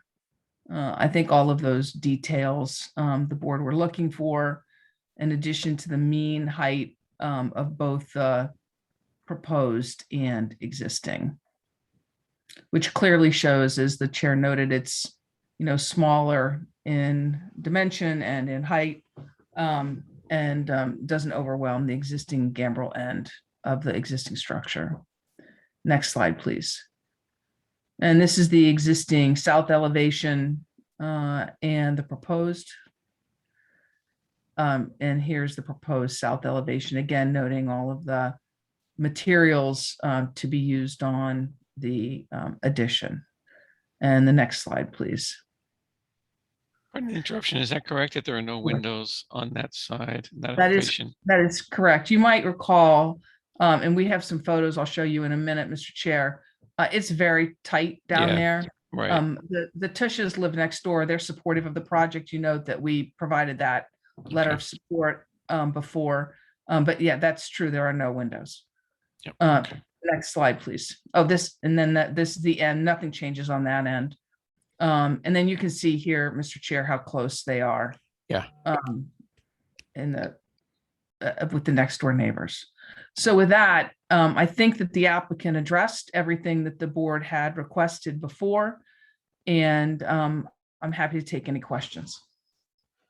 Okay. Well, thank you very much. Well, fellow panelists, does anyone have a question or a comment, question for Attorney Mead or thoughts about the project?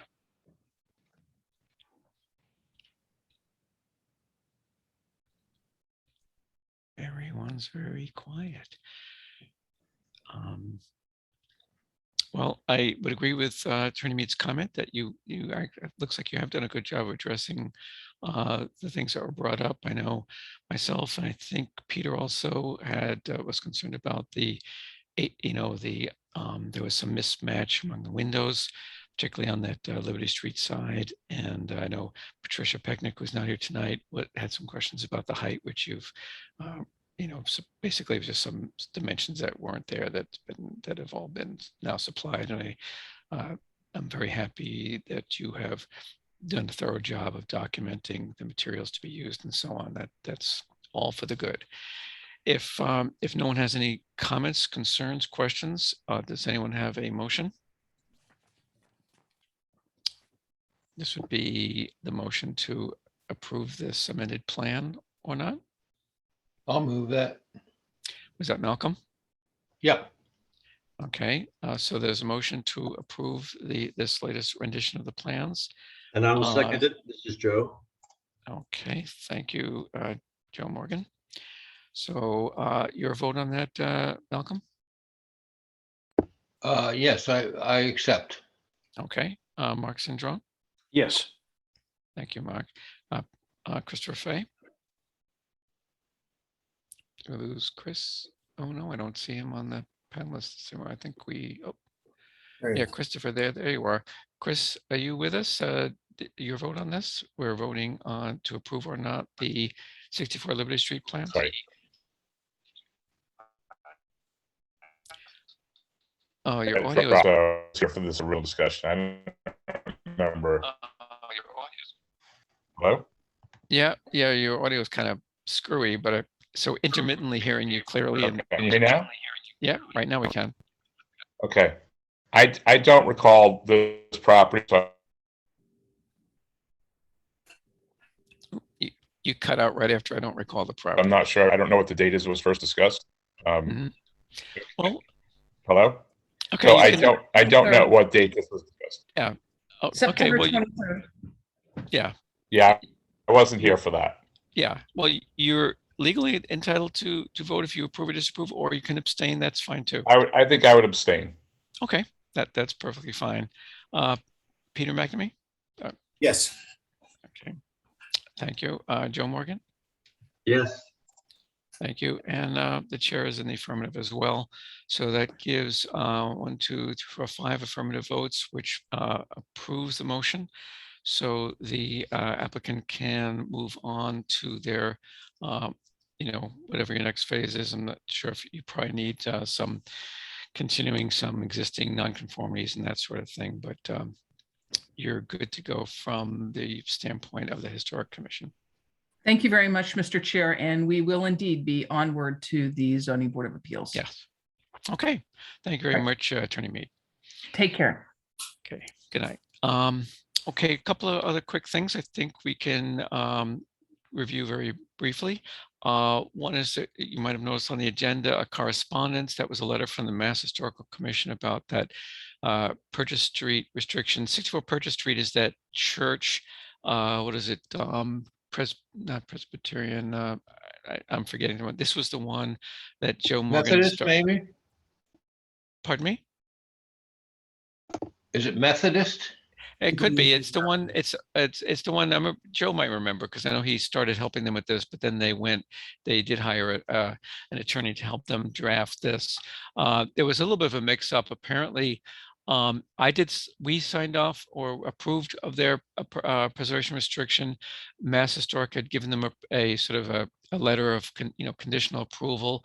That was the version that we signed off on, but apparently they were accidentally sent an uncorrected version, which they returned for that correction to be made. And my understanding from Caitlin that's already been taken care of. So this is really, at this point, it's just kind of an FYI that there was a bit of a hiccup in that, but my understanding, Caitlin can correct me if I'm wrong, but that everything is either in the process or has been resolved on that.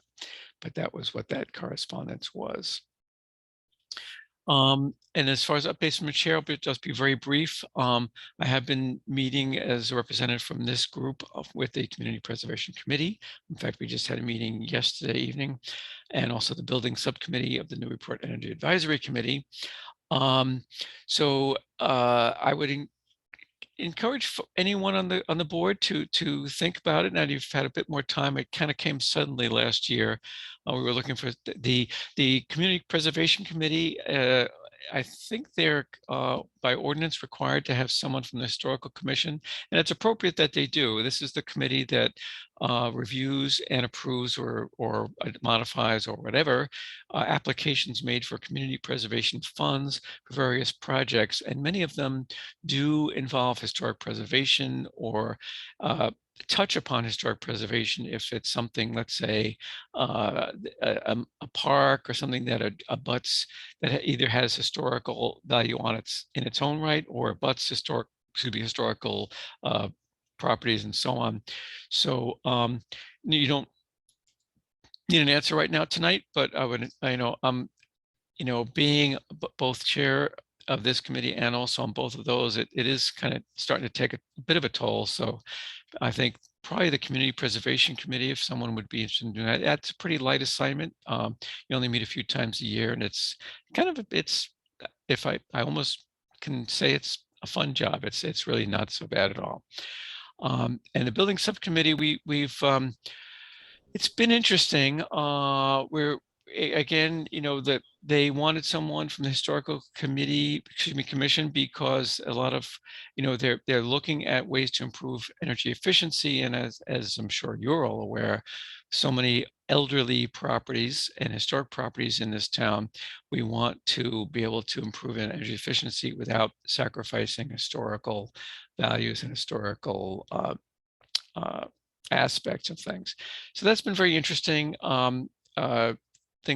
We had a very interesting call this week with Carissa Damore. She's a team leader for preservation services for Historic New England, and she shared a number of resources and leads. And to be honest, I haven't even had a chance to follow up on them yet. It just happened a couple of days ago. So I'll be following up on that. But that's another interesting one as well. I know, Peter, in the past, you thought you might be able to do that, but I know you're pretty busy.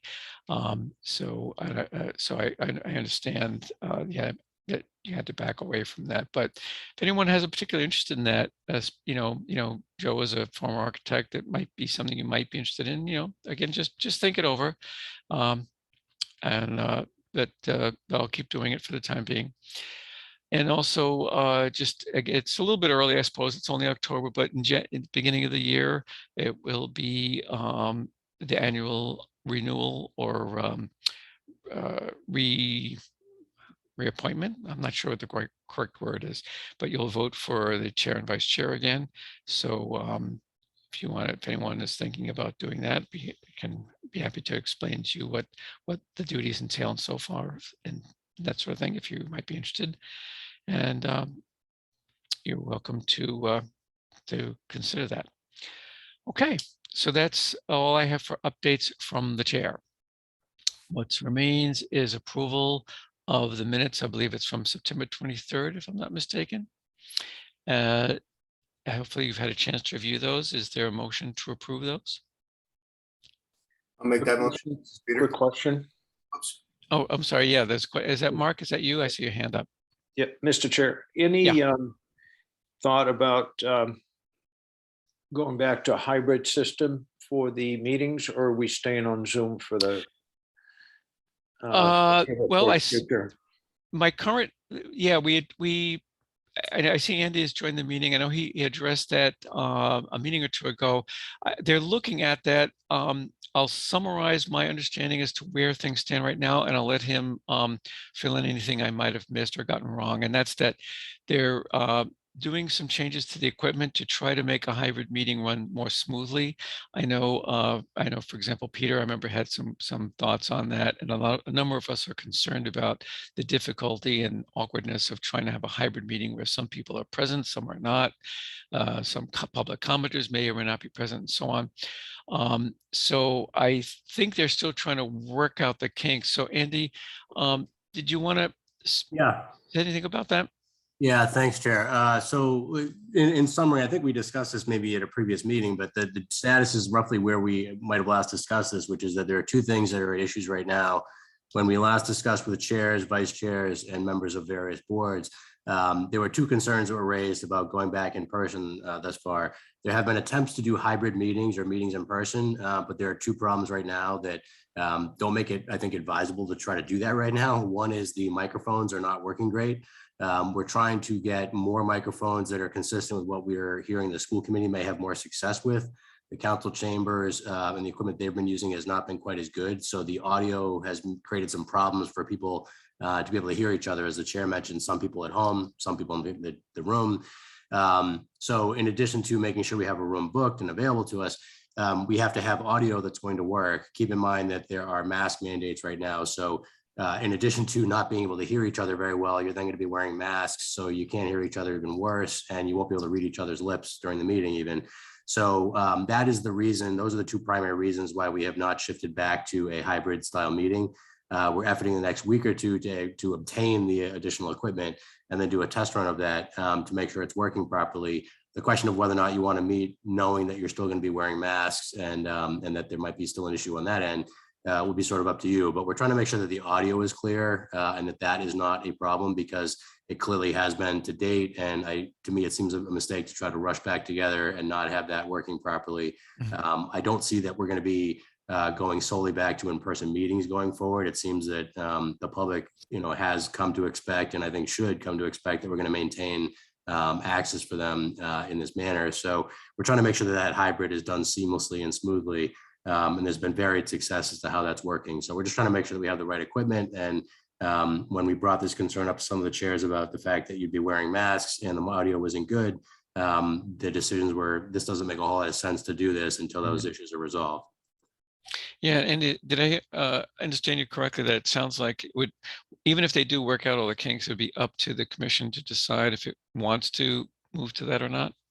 Yeah, that's correct. I mean, right now we're trying to make sure that all postings and advertisements and so forth account for both options, especially since we don't really know what the future will hold, whether or not we'll be back into some kind of a remote only type thing. We just do not know. So what we're trying to do is cover all bases legally, procedurally, and then roll back into an in-person, in this case, hybrid, so we can maintain the remote access as needed, particularly for the general public. But to maintain that going forward, but we're trying to make sure that the situation is set up properly. You're right, though, that the board would have the choice then to decide, where to go. We're just trying to make sure that across the board, all boards have the same, adequate capacity to run these meetings in person. Okay. Yeah. Thank you, Andy. And sorry, I didn't see your hand before, Mark. So did that answer your question? Yeah. Okay. Thanks. Okay. So back to any other questions or comments before we go to the approval of the minutes, or can we go ahead and make a motion about that? Yes? No? Maybe? Is there a motion to approve the draft minutes from the 23rd of I September? make a motion to approve the minutes from the last meeting. Okay. Thank you, Mark. Is that Seconded, Mrs. Joe. Okay. Thank you, Joe. Okay. Malcolm, I think you were here last. Yeah. Yeah, accept. Yep. Okay. Oops, sorry. Make a note here. Okay. Mark Sindron. Yes. Okay. Chris, were you here last? No, meeting? I'll abstain. Okay. Thank you. I knew somebody was absent. Peter McNamee. Yes. Okay. Joe Morgan. Yes. Thank you. And the chair is yes. That only leaves a motion to adjourn unless someone has any thing they want to add or comment on. If not, you're welcome to make such a motion. So moved. Okay, thank you, Malcolm. Motion's been made. Is that seconded? Second. Okay, I heard two there, but that's fine. I think I heard Mark and maybe somebody else. Okay, Malcolm, your vote? Adjourn. Okay, yes. Mark Sandrone? Yes. Yeah. Okay, Chris, Faye? Yes, yes. Yeah, not a very controversial motion, I know. Peter? Yes. Okay, thanks. And Joe Morgan? Yes. And I will make it unanimous. So thank you for your time and attention. Appreciate it. And I bid you all have a good evening. And Thank you, talk to you Chair. again soon. Good job, as always. Thank Good night. you. Okay, thanks very much. Good night. Appreciate it. Good night. Thank you. Good night, Glenn. everybody. Hey, Glenn? Hey, Yes. Glenn? Yes. Glenn? Yes. Yes. It's Chris. You have Yes. like 1 second. Can I ask you a question? You in the Preservation Committee? Yeah. Can you, Caitlin, you can hear you me? just keep yeah, I can hear you. Is Of course you can't Caitlin? hear me. No, I can hear you. Yep, Am I I'm not? gonna keep the meeting on. Yep. Okay. Go Can you not hear me, Chris? I am speaking. All right. I'll There we go. Caitlin, I'll give Chris a call. Okay. Okay, sounds good. Thanks. All right. Night. So, Bye-bye. okay. Good night. And you mind? Yep, I can. Yep.